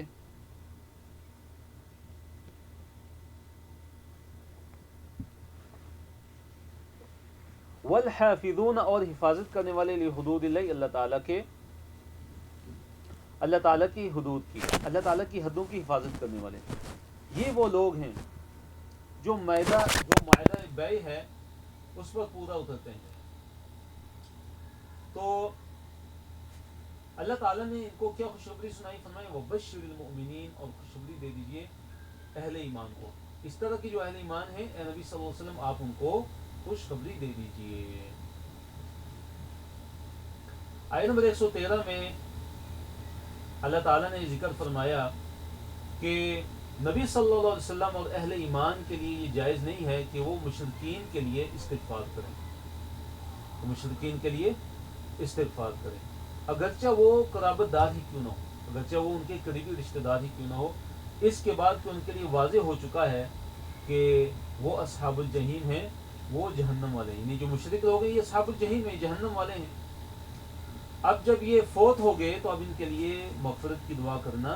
جائز نہیں ہے۔ جس طرح اگر یہ زندہ ہیں، یہ اہل نفاق، اہل کفر، اہل شرک، جب یہ زندہ ہوتے ہیں تو ان کے لیے لا تعلقی کا اظہار ضروری ہے۔ اسی طرح ان کے جو مردے ہیں جب یہ مر جائیں تو ان سے بھی براءت کا اظہار کیا ہے؟ لازمی ہے۔ تو اللہ تعالیٰ نے فرمایا ما کانا، نہیں ہے لائق، یہ نہیں ہے زیبا دیتا، یہ جائز نہیں ہے، یہ مناسب نہیں ہے، للنبی، نبی صلی اللہ علیہ وسلم کے لیے، والذین، اور ان لوگوں کے لیے، آمنوا، جو ایمان لائے، تو کیا ان کے لیے مناسب نہیں ہے، جائز نہیں ہے، ان یستغفروا، کہ وہ بخشش طلب کریں، للمشرکین، مشرکین کے لیے، ولو، اگرچہ کانوا، وہ ہوں، اولی قربا، قرابت والے، اگرچہ ان کے قرابت دار ہی کیوں نہ ہوں، من بعد، بعد اس کے، ما، جو، تبینہ، صاف ظاہر ہو گیا، اس کے بعد کہ صاف ظاہر ہو گیا، صاف پتہ چل گیا، لہم، ان کو، کیا چیز ان کو صاف ظاہر ہوگی ان پہ، انہم، کہ یقیناً وہ، یعنی مشرکین جو مر گئے ہیں،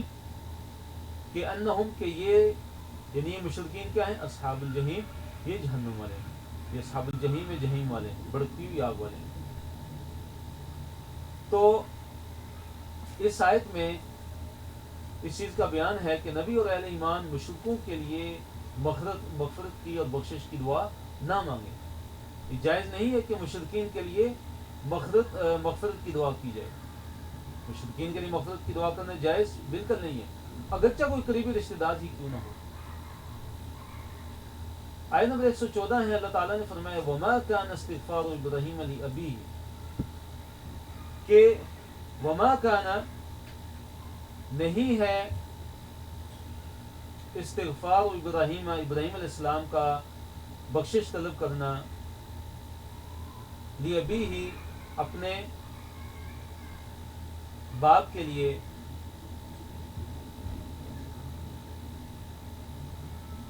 ابراہیم علیہ السلام کا اپنے باپ کے لیے بخشش طلب کرنا یہ جو تھا وہ نہیں تھا الا مگر ان موعدۃ، اس وعدے کی وجہ سے، وعدہ جو وعدہ کیا تھا انہوں نے یعنی ابراہیم علیہ السلام نے، ایاہ اس سے یعنی اپنے باپ سے۔ ابراہیم علیہ السلام نے ابتدا میں اپنے باپ کے لیے مغفرت کی دعا کی تھی، جیسے قرآن میں ہے اللہ تعالیٰ نے فرمایا سأستغفر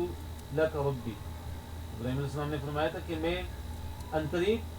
اپنے رب سے تمہارے لیے بخشش کی دعا کروں گا، بخشش طلب کروں گا۔ جب ابراہیم علیہ السلام کو ان کے باپ نے اپنے گھر سے نکال دیا تھا تو ابراہیم علیہ السلام نے یہ وعدہ کیا تھا اپنے باپ سے کہ میں آپ کے لیے ضرور بخشش کی دعا کروں گا۔ تو اللہ تعالیٰ نے فرمایا کہ ابراہیم علیہ السلام نے جو اپنے باپ کے لیے جو دعا کی تھی تو وہ اس وعدے کی وجہ سے تھی جو وعدہ حضرت ابراہیم علیہ السلام نے اپنے والد کے لیے کیا تھا، اپنے والد سے کیا تھا کہ میں تمہارے لیے بخشش کی دعا کروں گا۔ تو یہ ان کی طرف سے ایک اجتہاد کے طور پہ تھا، اور اس کی وجہ کیا تھی کہ ان کی نرم دلی تھی حضرت ابراہیم علیہ السلام کی، ان کی رحیمی تھی، ان کی کریمی تھی، اس وجہ سے مزاج کی نرمی کی وجہ سے انہوں نے اپنے باپ کے لیے استغفار کی دعا کی۔ تو اللہ نے فرمایا کہ فلما، پھر جب تبینہ واضح ہو گیا، لہو اس کے لیے ابراہیم علیہ السلام کے لیے، کہ انہو کہ بے شک وہ یعنی ان کا باپ عدو دشمن ہے للہ اللہ تعالیٰ کا، تو کیا کیا انہوں نے یعنی ابراہیم علیہ السلام نے تبرأ یعنی برات کا اعلان کر دیا، لا تعلقی کا اعلان کر دیا، منہ اس سے یعنی اپنے باپ سے۔ یعنی ابراہیم علیہ السلام کو جب واضح ہو گیا، جب ان کو پتہ چل گیا کہ ان کا جو باپ ہے وہ تو اللہ تعالیٰ کا دشمن ہے، تو پھر کیا کیا انہوں نے اپنے باپ سے لا تعلقی کا اظہار کیا، اور انہوں نے اپنے باپ سے برات کا اعلان کر دیا تھا۔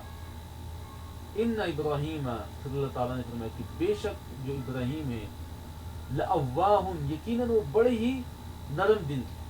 حلیم بڑے ہی بردبار ہیں۔ ان ابراہیم، بے شک ابراہیم، لأواہ حلیم بڑے ہی نرم دل ہیں اور بڑے ہی بردبار ہیں۔ آیت نمبر 115 ہے کہ اللہ تعالیٰ کسی قوم کو ہدایت کے بعد گمراہ نہیں کرتا یہاں تک کہ اللہ تعالیٰ بیان نہ کر دے کہ کس چیز سے انہوں نے بچنا ہے، کس چیز سے انہوں نے اجتناب کرنا ہے۔ تو اللہ تعالیٰ نے فرمایا، آیت نمبر 115 کی طرف ہم آتے ہیں کہ وما کان اللہ، اور نہیں ہے اللہ تعالیٰ، لیضل کہ وہ گمراہ کرے قومن کسی قوم کو، بعد اس کے، اس جب ہداہم جب اس نے ہدایت دے دی ان کو، یعنی ہدایت دینے کے بعد اللہ تعالیٰ کسی قوم کو گمراہ نہیں کرتا، حتی یہاں تک کہ یبینہ کہ وہ بیان کر دے، لہم ان کے لیے، یعنی یہاں تک کہ اللہ تعالیٰ پھر بیان کر دیتا ہے اس قوم کے لیے، ان لوگوں کے لیے، ما یتقون کہ جس چیز سے وہ بچیں، جس چیز سے انہوں نے بچنا ہے۔ تو کیا ہے کہ اللہ تعالیٰ جب تک ان کاموں کی، ان افعال کی، ان اعمال کی اللہ تعالیٰ وضاحت نہیں کر دیتا کہ ان کاموں سے تم نے بچنا ہے، ان کاموں سے تم نے اجتناب کرنا ہے، یہ کام جائز نہیں ہے، یہ عمل حرام ہے، جب تک اللہ تعالیٰ وضاحت نہیں کر دیتا تب تک اللہ تعالیٰ گمراہ نہیں کرتا کسی قوم کو، تب تک اللہ تعالیٰ کسی قوم کا مواخذہ نہیں کرتا۔ یعنی مواخذہ کرنے سے پہلے کیا ہے، اللہ تعالیٰ بیان کر دیتا ہے کہ یہ چیز حرام ہے اور اس سے بچنا ہے، اس سے اجتناب کرنا ہے۔ اب اس کا تعلق پچھلی آیت سے ہے کہ کئی اہل ایمان نے اپنے جو مشرکین، جو ان کے رشتہ دار تھے، ان کے لیے مغفرت کی دعا کر لی تھی، تو اب ان کو یہ خدشہ لاحق ہوا کہ کہیں وہ گمراہ نہ ہو جائیں اس سے، کہ انہوں نے اپنے ان رشتہ داروں کے لیے مغفرت کی دعا کی کہ جو مشرک تھے، جو شرک کی حالت میں اس دنیا سے چلے گئے۔ تو اللہ تعالیٰ نے یہاں پہ ان کے اس جو خدشہ ہے، یہ شبہ، اس کا ازالہ فرما دیا کہ اللہ تعالیٰ جب کسی قوم کو مواخذہ کرتا ہے تو اللہ تعالیٰ پہلے بتا دیتا ہے تو پہلے چونکہ اس کو بتایا نہیں گیا کہ مشرکین کے لیے مغفرت کی دعا کرنا جائز نہیں ہے، اس لیے اس پہ جو پہلی جو تم دعائیں کرتے رہے ہو اپنے مشرکین رشتہ داروں کے لیے، تو ان دعاؤں پہ تمہارا مواخذہ ہونے والا نہیں ہے، کیونکہ اللہ تعالیٰ جب مواخذہ کرتا ہے تو پہلے اس چیز کو واضح کلیئر کر کے بتا دیتا ہے، یبین لہم حتی یبین لہم ما یتقون، یہاں تک کہ اللہ تعالیٰ واضح کر دیتا ہے کہ جس چیز سے انہوں نے ڈرنا ہے. پھر اللہ نے فرمایا ان اللہ، بے شک اللہ تعالیٰ بکل شیء علیم، اللہ تعالیٰ ہر چیز سے پوری طرح کیا ہے، واقف ہے. ان اللہ، بے شک اللہ تعالیٰ، لہو، اسی کے لیے ہے، ملک السماوات، آسمانوں کی ملک نے آسمانوں کی بادشاہ، والارض، اور زمین کی بادشاہ. آسمانوں کی بادشاہت بھی اللہ تعالیٰ کے لیے ہے اور زمین کی بادشاہت بھی کس کے لیے ہے، اللہ تعالیٰ کے لیے ہے. یحیی، وہ اللہ تعالیٰ زندہ کرتا ہے، وہ یمیت، وہ اللہ تعالیٰ مارتا ہے. زندگی دینے والا بھی کون ہے، اللہ تعالیٰ ہے، اور موت دینے والا بھی کون ہے، اللہ تعالیٰ ہے. زندگی اور موت دونوں کا مالک کون ہے، اللہ رب العالمین ہے. وما لکم، اللہ نے فرمایا اب نہیں ہے تمہارے لیے، من دون اللہ، اللہ تعالیٰ کے علاوہ، من ولی، کوئی بھی ولی، کوئی بھی دوست، ولا نصیر، اور کوئی بھی مددگار. یعنی اللہ رب العالمین کے علاوہ تمہارا نہ ہی کوئی مددگار ہے اور نہ ہی اللہ تعالیٰ کو چھوڑ کے تمہارا کوئی ولی ہے، دوست. آیت نمبر 117 ہے، اس کی طرف ہم آتے ہیں. اللہ رب العالمین نے فرمایا کہ لَقَدْ تَابَ اللَّهُ عَلَى النَّبِيِّ وَالْمُهَاجِرِينَ وَالْأَنصَارِ الَّذِينَ اتَّبَعُوهُ فِي سَاعَةِ الْعُسْرَةِ مِنْ بَعْدِ مَا كَادَ يَزِيغُ قُلُوبُ فَرِيقٍ مِّنْهُمْ ثُمَّ تَابَ عَلَيْهِمْ إِنَّهُ بِهِمْ رَءُوفٌ رَحِيمٌ. کہ اللہ تعالیٰ نے نبی علیہ السلام مہاجرین و انصار کی توبہ کو قبول کر لیا. اللہ تعالیٰ نے ان پر مہربانی فرمائی، اللہ تعالیٰ نے ان پر مہربانی فرما کر ان کو معاف فرما دیا. لقد، البتہ تحقیق، تاب اللہ، اللہ تعالیٰ نے توجہ کی، اللہ تعالیٰ نے مہربانی کے ساتھ توجہ کی، علی نبی صلی اللہ علیہ وسلم پہ، والمہاجرین، اور مہاجرین پہ، والانصاری، اور انصار پہ. کون سے مہاجرین اور انصار؟ الذین، وہ لوگ کہ اتبعوہ، کہ جنہوں نے ساتھ دیا تھا، ہو اس کا یعنی نبی صلی اللہ علیہ وسلم کا، جنہوں نے نبی علیہ السلام کا ساتھ دیا تھا. کب ساتھ دیا تھا؟ فی ساعۃ العسرۃ، تنگی کی گھڑی میں، یعنی غزوہ تبوک کے موقع پہ، کہ غزوہ تبوک پہ روانگی کا وقت تھا اور گرمی بڑی شدید تھی، سخت موسم تھا، قحط سالی تھی، اور اسی طرح فصلیں پکنے کا وقت تھا، اور زاد راہ بھی بڑا قلیل تھا، پانی کی بھی بڑی تنگی تھی، قحط سالی بھی تھی، اور فصلیں پکنے والی تھی، اور 10 بندوں کے لیے صرف ایک اونٹ تھا. تو یہ ساعت العسرہ تھی، بڑی تنگی کی گھڑی تھی. تو اس کے باوجود بھی جو انصار تھے اور مہاجرین تھے، انہوں نے نبی علیہ السلام کا ساتھ دیا. تو ایک تو یہ گروہ تھا، اور دوسرا وہ گروہ تھا کہ من بعد اس کے کہ ما کادا، کہ قریب تھا، یزیغو، کہ ٹیڑے ہو جائیں، قلوب، دل، فریقین، ایک فریق کے، ایک گروہ کے، منہم، ان میں سے. تو ایک جو فریق تھا، ایک جو ان میں سے جو گروہ تھا، تو وہ کیا تھا کہ قریب تھا کہ ان کے جو دل ہے وہ ٹیڑے ہو جاتے. ثم تاب علیہم، پھر اللہ تعالیٰ نے کیا کیا، ان کی توبہ کو اللہ تعالیٰ نے قبول کر لیا. تو یہ جو دوسرا گروہ تھا، یہ کون سا گروہ تھا کہ جو مشکلات کے باعث، یعنی اتنی زیادہ مشکل تھی اور اتنی سختی کا یہ وقت تھا غزوہ تبوک پر جانے کا، تو بعض اہل ایمان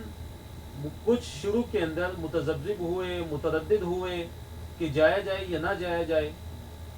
لیکن پھر اللہ تعالیٰ نے ان کی ہمت کو بندھا دیا. اور پھر کیا ہوا، اللہ تعالیٰ کی توفیق سے وہ بخوشی جہاد کے اندر شریک ہوئے. تو یہ مراد ہے اس سے کہ یہ دوسرا گروہ تھا کہ جس کے بارے میں اللہ تعالیٰ نے فرمایا کہ من بعد، اس کے بعد کے قاد، قریب تھا کہ یزیغو، ٹیڑے ہو جائیں، قلوب، دل، فریقین، ایک فریق، ایک گروہ کے، منہم، ان میں سے، یعنی ان اہل ایمان میں سے. اور اس سے مراد یہ نہیں ہے کہ ان کو دین کے اندر کوئی شک و شبہ لاحق ہو گیا، یہ دین کے اندر ان کو کوئی تذبذب تھا یا کوئی تردد تھا، نہیں، بلکہ اس سے مراد کیا ہے کہ وقتی طور پہ شروع کے اندر پہلے وقت میں، یعنی شروع میں جب ان کو ناگوار سا گزرا کہ اتنی زیادہ مشکل ہے، اتنا زیادہ لمبا راستہ ہے اور اتنی شدید گرمی ہے، تو کیسے ہم جہاد پہ جائیں گے، تھوڑا سا ان کو جو محسوس ہوا اس کا اللہ تعالیٰ نے ذکر فرمایا. پھر ساتھ اللہ تعالیٰ نے خوشخبری دی کہ ثم تاب علیہم، پھر اللہ تعالیٰ نے ان کی توبہ کو قبول کر لیا، تو اللہ تعالیٰ ان پہ مہربان ہو گیا. انہ، بے شک وہ اللہ تعالیٰ، بہم، ان کے ساتھ، رؤوف، بڑا شفقت کرنے والا ہے، رحیم، اللہ تعالیٰ بڑا ہی رحیم ہے. تو یہ جو مہربانی ہے اللہ تعالیٰ نے نبی صلی اللہ علیہ وسلم پہ کی، اس سے کیا مراد ہے؟ اس سے مراد کہ وہ جو اللہ تعالیٰ کے نبی صلی اللہ علیہ وسلم نے جب منافقین آپ کے سامنے آ کے عذر پیش کرتے تھے تو آپ علیہ السلام ان کو اجازت دے دیتے تھے جہاد میں شریک نہ ہونے کی، تو جس کے بارے میں اللہ تعالیٰ نے سورۃ توبہ میں ذکر کیا، عفا اللہ عنہ، اللہ تعالیٰ نے آپ کو معاف کر دیا، لما اذنت لہم، نبی صلی اللہ علیہ وسلم آپ نے ان کو اجازت کیوں دی؟ تو اس کی طرف اشارہ ہے کہ اللہ تعالیٰ نے پھر نبی علیہ السلام پہ مہربانی کی. اور مہاجرین اور انصار پہ جو اللہ نے ذکر فرمایا، اس سے کیا مراد ہے کہ اللہ تعالیٰ نے یہ جو مہاجرین تھے اور یہ جو انصار تھے، ان پہ بھی اللہ تعالیٰ نے مہربانی کے ساتھ توجہ فرمائی کہ اللہ تعالیٰ نے ان کو توفیق عطا فرمائی، اور اللہ تعالیٰ نے ان کو اس غزوہ پہ جانے کے لیے ثابت قدم رکھا، اور جانے کی اللہ تعالیٰ نے ان کو توفیق عطا فرمائی. آیت نمبر 118 کی طرف ہم آتے ہیں، یہ آخری صفحہ ہے ہمارا. 3 لوگوں کی توبہ قبول کی گئی جو پیچھے رہ گئے تھے. آیت نمبر 118 میں ان 3 لوگوں کا ذکر ہے اور ان کی توبہ کا ذکر ہے کہ جو پیچھے رہ گئے تھے، اور وہ 3 صحابہ تھے جو جہاد پر نہ جا سکنے والے، یعنی یہ تیسرا گروہ تھا جو جہاد پر نہیں جا سکے تھے. آیت نمبر 118 میں انہی کا ذکر ہے کہ اللہ تعالیٰ نے فرمایا وَعَلَى الثَّلَاثَةِ الَّذِينَ خُلِّفُوا، وَعَلَى الثَّلَاثَةِ الَّذِينَ خُلِّفُوا، اور اللہ تعالیٰ نے ان 3 آدمیوں پر بھی مہربانی فرمائی، اور اللہ تعالیٰ نے ان 3 آدمیوں پر بھی مہربانی فرمائی کہ خُلِّفُوا، کہ جن کا جو معاملہ تھا وہ ملتوی چھوڑ دیا گیا تھا، جن کے بارے میں فیصلہ نہیں کیا گیا تھا، جن کے معاملے کو جن کے متعلق جو فیصلہ تھا اس کو مؤخر کر دیا تھا اللہ تعالیٰ نے. تو یہاں پہ ان کے لیے خوشخبری ہے، یہاں پہ کیا ان کے لیے خوشخبری ہے کہ اللہ تعالیٰ نے ان کو بھی معاف فرما دیا. اور یہ 3 صحابہ کون سے تھے؟ دیکھیں، مرارہ بن ربیع، کعب بن مالک اور ہلال بن امیہ. اور ان کو اگر ذہن میں رکھنا ان تینوں کے ناموں کو، تو لفظ مکہ آپ کے ذہن میں ہے تو اس سے آپ دیکھیے کہ مکہ میں میم جو ہے اس سے مرارہ ہے، اور کاف جو ہے کعب بن مالک، اور ہا جو ہے دیکھیے ہلال بن امیہ. تو مکہ کے جو 3 الفاظ ہیں، میم، کاف اور ہا، تو یہ ان تینوں صحابہ کے پہلے حروف ہیں، مرارہ بن ربیع، کعب بن مالک اور ہلال بن امیہ. تو یہ وہ صحابہ تھے 3 جو مخلص صحابہ تھے نبی علیہ السلام کے، اور 50 دن انہوں نے اس طرح یہ گزارے، ایسی حالت کے اندر گزارے کہ ان کے بارے میں آتا ہے کہ یہ جو ان کے 50 جو دن تھے یہ موت سے بھی زیادہ بدتر تھے. اور اس سے پہلے جتنے بھی جو غزوات ہیں ان غزوات کے اندر یہ صحابہ شریک ہوتے رہے، لیکن غزوہ تبوک میں سستی کی وجہ سے شریک نہیں ہو پائے. لیکن بعد میں ان کو اپنی غلطی کا احساس ہو گیا، اور انہوں نے نبی علیہ السلام کے سامنے جب یہ حاضر ہوئے تو آپ صلی اللہ علیہ وسلم کے سامنے انہوں نے واضح طور پہ اپنی جو غلطی تھی اس کا اعتراف کیا، اور واضح طور پہ اور صاف، بالکل صاف گوئی کے ساتھ، سچائی کے ساتھ پورا بیان فرما دیا کہ یہ وجہ تھی کہ جس کی وجہ سے ہم غزوہ تبوک پر نہیں جا سکے. تو نبی علیہ السلام نے صحابہ کو حکم دیا کہ ان کے ساتھ بائیکاٹ کیا جائے، بات چیت سے منع فرما دیا. اور حتیٰ کہ جب 40 راتیں گزر گئی تو آپ علیہ السلام نے بیویوں سے بھی دور رہنے کا حکم جاری فرما دیا ان کے لیے. تو اب کیا ہوا کہ زمین اپنی کشادگی کے وجود بھی ان پہ تنگ ہو گئی، حتیٰ کہ اپنے نفس جو ہیں وہ بھی ان پر تنگ ہو گئے، جس کا اللہ تعالیٰ نے یہاں پہ ذکر فرمایا. وعلی الثلاثة الذین خلفوا حتی یہاں تک کہ اذا جب ضاقت تنگ ہو گئی علیہم ان پہ الارض زمین، حتیٰ کہ زمین بھی ان پہ کیا ہو گئی، تنگ ہو گئی، بما رحبت اپنی کشادگی کے باوجود، زمین کتنی زیادہ کشادہ ہے لیکن اس کے باوجود بھی وہ زمین ان پہ کیا ہوگی، تنگ ہوگی، وضاقت علیہم انفسہم، وضاقت اور تنگ ہوگی علیہم ان پہ انفسہم ان کی اپنی جانیں، یہاں تک کہ اپنی جو ان کی جانیں ہیں وہ بھی ان پہ کیا ہوگی، تنگ ہوگی، وظنوا اور یقین کر لیا انہوں نے اللہ ملجا کہ نہیں ہے کوئی پناہ کی جگہ، من اللہ اللہ تعالیٰ سے، الا مگر الیہ اسی کی طرف، یعنی اب اللہ تعالیٰ سے کوئی بھی پناہ گاہ ہمیں نہیں مل سکتی سوائے اسی کی طرف، نہیں اب پناہ جو ہے، پناہ کی جو جگہ ہے وہ اللہ تعالیٰ کی جناب میں، ثم تاب پھر اللہ تعالیٰ نے توبہ کی، توبہ ان کی قبول کیا، علیہم ان پہ، اللہ تعالیٰ نے ان کی توبہ کو قبول کیا، لیتوبوا تاکہ وہ کیا کریں، توبہ کریں، ان اللہ بے شک اللہ تعالیٰ هو التواب الرحیم، بے شک وہی بہت زیادہ توبہ قبول کرنے والا ہے، الرحیم اور بہت زیادہ رحم کرنے والا ہے۔ یا ایھا الذین آمنوا اتقوا اللہ، آیت نمبر 119 میں اللہ تعالیٰ نے حکم دیا اے ایمان والو اتقوا اللہ، اللہ تعالیٰ سے ڈر جاؤ، وکونوا اور ہو جاؤ مع الصادقین، سچے لوگوں کے ساتھ، اے وہ لوگوں جو ایمان لائے ہو اللہ تعالیٰ سے ڈرو اور سچے لوگوں کا، جو سچے لوگ ہیں، جو اللہ تعالیٰ کے سچے لوگ ہیں ان کا ساتھ دو اور ان کے ساتھ ہو جاؤ۔ تو دیکھیے سچائی کی وجہ سے ہی ان تینوں صحابہ کی توبہ قبول ہوئی، اور جس کے اندر تقویٰ ہوگا اللہ تعالیٰ کا تو وہی سچ بولے گا۔ آیت نمبر 120 ہے، اللہ تعالیٰ نے فرمایا کہ ما كان لأهل المدینة ومن حولهم من الأعراب ان يتخلفوا عن رسول الله ولا يرغبوا بأنفسهم عن نفسه۔ اس آیت میں اللہ تعالیٰ نے اہل مدینہ کا ذکر کیا اور مدینہ کے ارد گرد جو بدوی ہیں، جو دیہاتی لوگ ہیں، ان کا ذکر کیا کہ ان کے لیے جائز نہیں تھا، ان کو زیبا نہیں دیتا کہ وہ نبی علیہ الصلوۃ والسلام سے پیچھے رہ جائیں، یعنی غزوہ تبوک پر وہ نہیں گئے اور انہوں نے غزوہ تبوک میں شرکت نہیں کی، اور انہوں نے اپنی جانوں کو نعوذ باللہ نبی علیہ الصلوۃ والسلام پر انہوں نے اپنی جانوں کو ترجیح دی، تو میں ان کے لیے یہ جائز نہیں، ان کا یہ حق بالکل نہیں بنتا۔ ما كان لأهل المدینة، نہیں حق بنتا اہل مدینہ کا، ومن حولهم اور جو ان کے ارد گرد ہیں، من الاعرابی بدویوں میں سے، کیا ان کا حق نہیں بنتا، ان یتخلفوا کہ وہ پیچھے رہ جائیں، عن رسول اللہ رسول اللہ صلی اللہ علیہ وسلم سے، ولا یرغبوا اور نہ ہی وہ عزیز رکھیں، بانفسہم اپنی جانوں کو، ان نفسہ نبی علیہ الصلوۃ والسلام کی جان پہ، اپنی جانوں کو وہ عزیز نہ رکھتے نبی علیہ الصلوۃ والسلام کی جان پہ، آپ علیہ الصلوۃ والسلام پہ، یعنی انہوں نے کیا کیا، اپنے آپ کو نبی علیہ الصلوۃ والسلام پہ ترجیح دی، ذالک یہ اس لیے بانہم کہ یقیناً وہ لا یصیبہم نہیں پہنچتا ان کو، ظما ان کوئی بھی پیاس، ولا نصب اور نہ ہی ان کو کوئی پہنچتی ہے نصب تھکاوٹ، ولا مخمصۃ اور نہ ہی ان کو پہنچتی ہے کوئی بھی بھوک، فی سبیل اللہ اللہ تعالیٰ کے راستے میں، ولا یطؤون اور فرمایا اللہ تعالیٰ نے کہ وہ نہیں روندتے، یعنی وہ نہیں طے کرتے، موطئا کسی بھی مقام کو، کہ یغیظ الکفار کہ غصہ دلاتا ہے وہ کفار کو،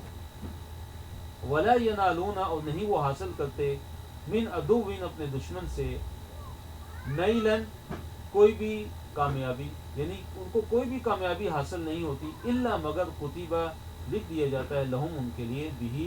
اس کے ساتھ، عمل صالح نیک۔ کیا مراد ہے کہ یہ جو اہل مدینہ ہیں اور ان کے ارد گرد جو اعراب ہیں، جو دیہاتی ہیں، جو بدوی ہیں، ان کا حق نہیں بنتا تھا کہ وہ پیچھے رہ جاتے اور اپنی جانوں کو نبی علیہ الصلوۃ والسلام پہ ترجیح دیتے، نعوذ باللہ، کہ نبی علیہ الصلوۃ والسلام جب اتنی مشقت سے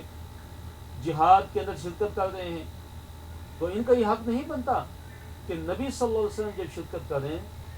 تو یہ ان کو چھوڑ کے پیچھے بیٹھ گئے.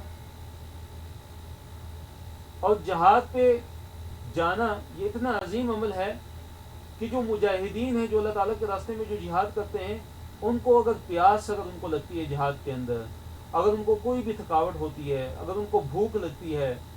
یہاں تک کہ کوئی بھی وہ مقام طے کرتے ہیں، کسی بھی جگہ وہ جاتے ہیں اور کوئی بھی وہ کامیابی حاصل کرتے ہیں، مثلا کفار کو وہ قتل کرتے ہیں یا ان کو مال غنیمت حاصل ہوتا ہے، تو اس کے ذریعے ان کے لیے نیک عمل لکھ دیے جاتے ہیں، ان کے نام اعمال میں نیک عمل یہ درج کر دیے جاتے ہیں.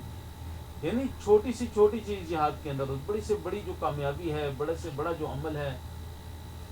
تو مجاہد کے لیے، جہاد کرنے والے کے لیے اس پہ اجر اور ثواب لکھ دیا جاتا ہے. یہ اتنا عظیم عمل ہے، تو ان کو یہ نہیں چاہیے تھا کہ وہ ایسا کرتے کہ پیچھے رہ جاتے جہاد سے، بلکہ ان کو تو چاہیے تھا کہ یہ نبی علیہ الصلوۃ والسلام اور صحابہ اکرام کے ساتھ مل کے یہ اللہ تعالیٰ کے راستے میں جہاد کرتے اور غزوہ تبوک میں یہ شریک ہوتے. پھر اللہ تعالیٰ نے فرمایا کہ ان اللہ کے بے شک اللہ تعالیٰ لا یضیع نہیں ضائع کرتا اجر المحسنین، محسنین کے اجر کو. آیت نمبر 121 میں ہے کہ یہ جو کچھ بھی خرچ کرتے ہیں اللہ تعالیٰ کے راستے میں، جو مجاہد ہیں اللہ تعالیٰ کے راستے میں جہاد میں، چاہے وہ تھوڑا خرچ کرتے ہیں چاہے وہ زیادہ خرچ کرتے ہیں، اور اسی طرح جو بھی وہ وادی طے کرتے ہیں، جو بھی میدان وہ طے کرتے ہیں، تو ان کے لیے نیک عمل لکھ دیا جاتا ہے، ان کے لیے لکھ دیا جاتا ہے.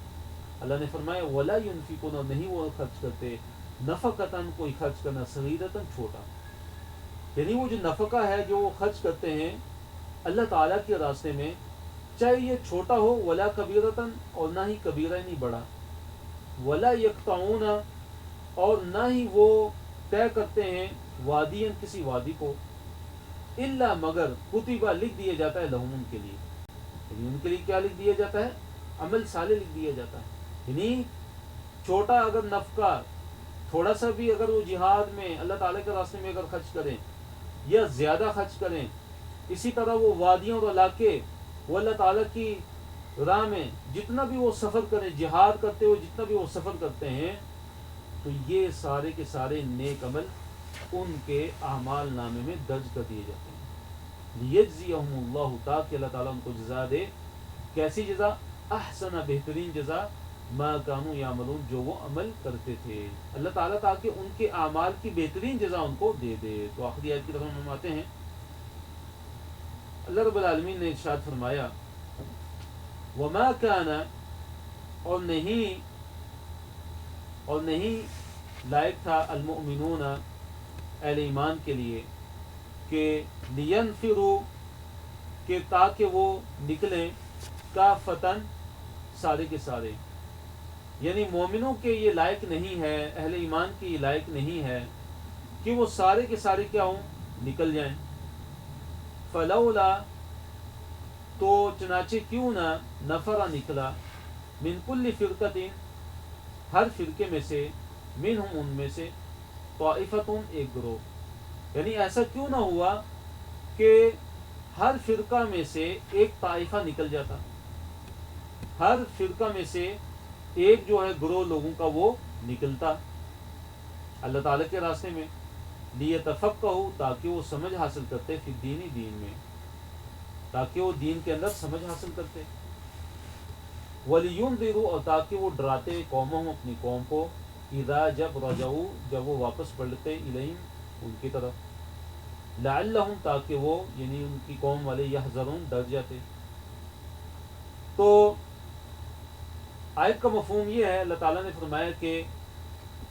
یہ لائق نہیں ہے مومنوں کے لیے کہ وہ سارے کے سارے وہ نکل جائیں، سارے کے سارے وہ نکل جائیں جہاد کے اندر. اس کے دو مفسرین نے معنی بیان کیے ہیں، دو تفسیریں بیان کی. ایک تفسیر تو اس کی یہ ہے جو مفسرین نے بیان کی ہے کہ جہاد کے اندر، یعنی ہر موقع یہ نہیں ہوتا کہ سارے کے سارے اہل ایمان جہاد کے اندر نکل جائیں اور پیچھے کوئی بھی نہ بچیں،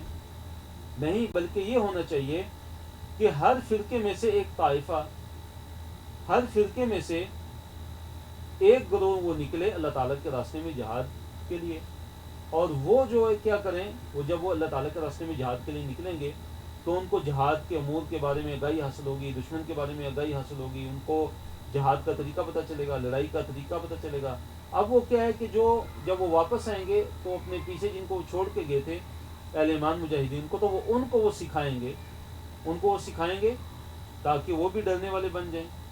اور دوسرا اس کا مطلب یہ ہے جو بڑا معروف ہے اور مشہور ہے، وہ یہ ہے کہ اس آیت کے اندر علم کے حصول کی اہمیت اس کو بیان کیا گیا ہے کہ اہل ایمان کو چاہیے کہ اہل ایمان میں سے کچھ لوگ اللہ تعالیٰ کے راستے میں نکلیں، مدارس کا رخ کریں، علم کے مراکز کا اس کی طرف رخ کریں، اور وہاں پہ وہ جائیں، وہ طلاب العلم وہاں پہ وہ علم حاصل کریں، اور پھر واپس آ کے اپنی قوم والوں کو سکھائیں، جو وہ سیکھ کے آئے ہیں واپس آ کے اپنے علاقے والوں کو، اپنی قوم والوں کو وہ اللہ تعالیٰ کے دین کا علم سکھائیں جو وہ سیکھ کے آئے تھے۔ تو یہ جو ہے لعلہم یحذرون، تاکہ وہ ڈر جائیں، یعنی تاکہ جو ان کی قوم والے ہیں جب آ کے وہ ان کو سکھائیں گے تاکہ وہ ڈریں اللہ تعالیٰ سے، تاکہ ان کے اندر دین کی سمجھ پیدا ہو، دین کے اندر ان کا تفقہ پیدا ہو۔ تو الحمدللہ یہاں پہ آج کا ہمارا سبق کا اختتام ہوتا ہے۔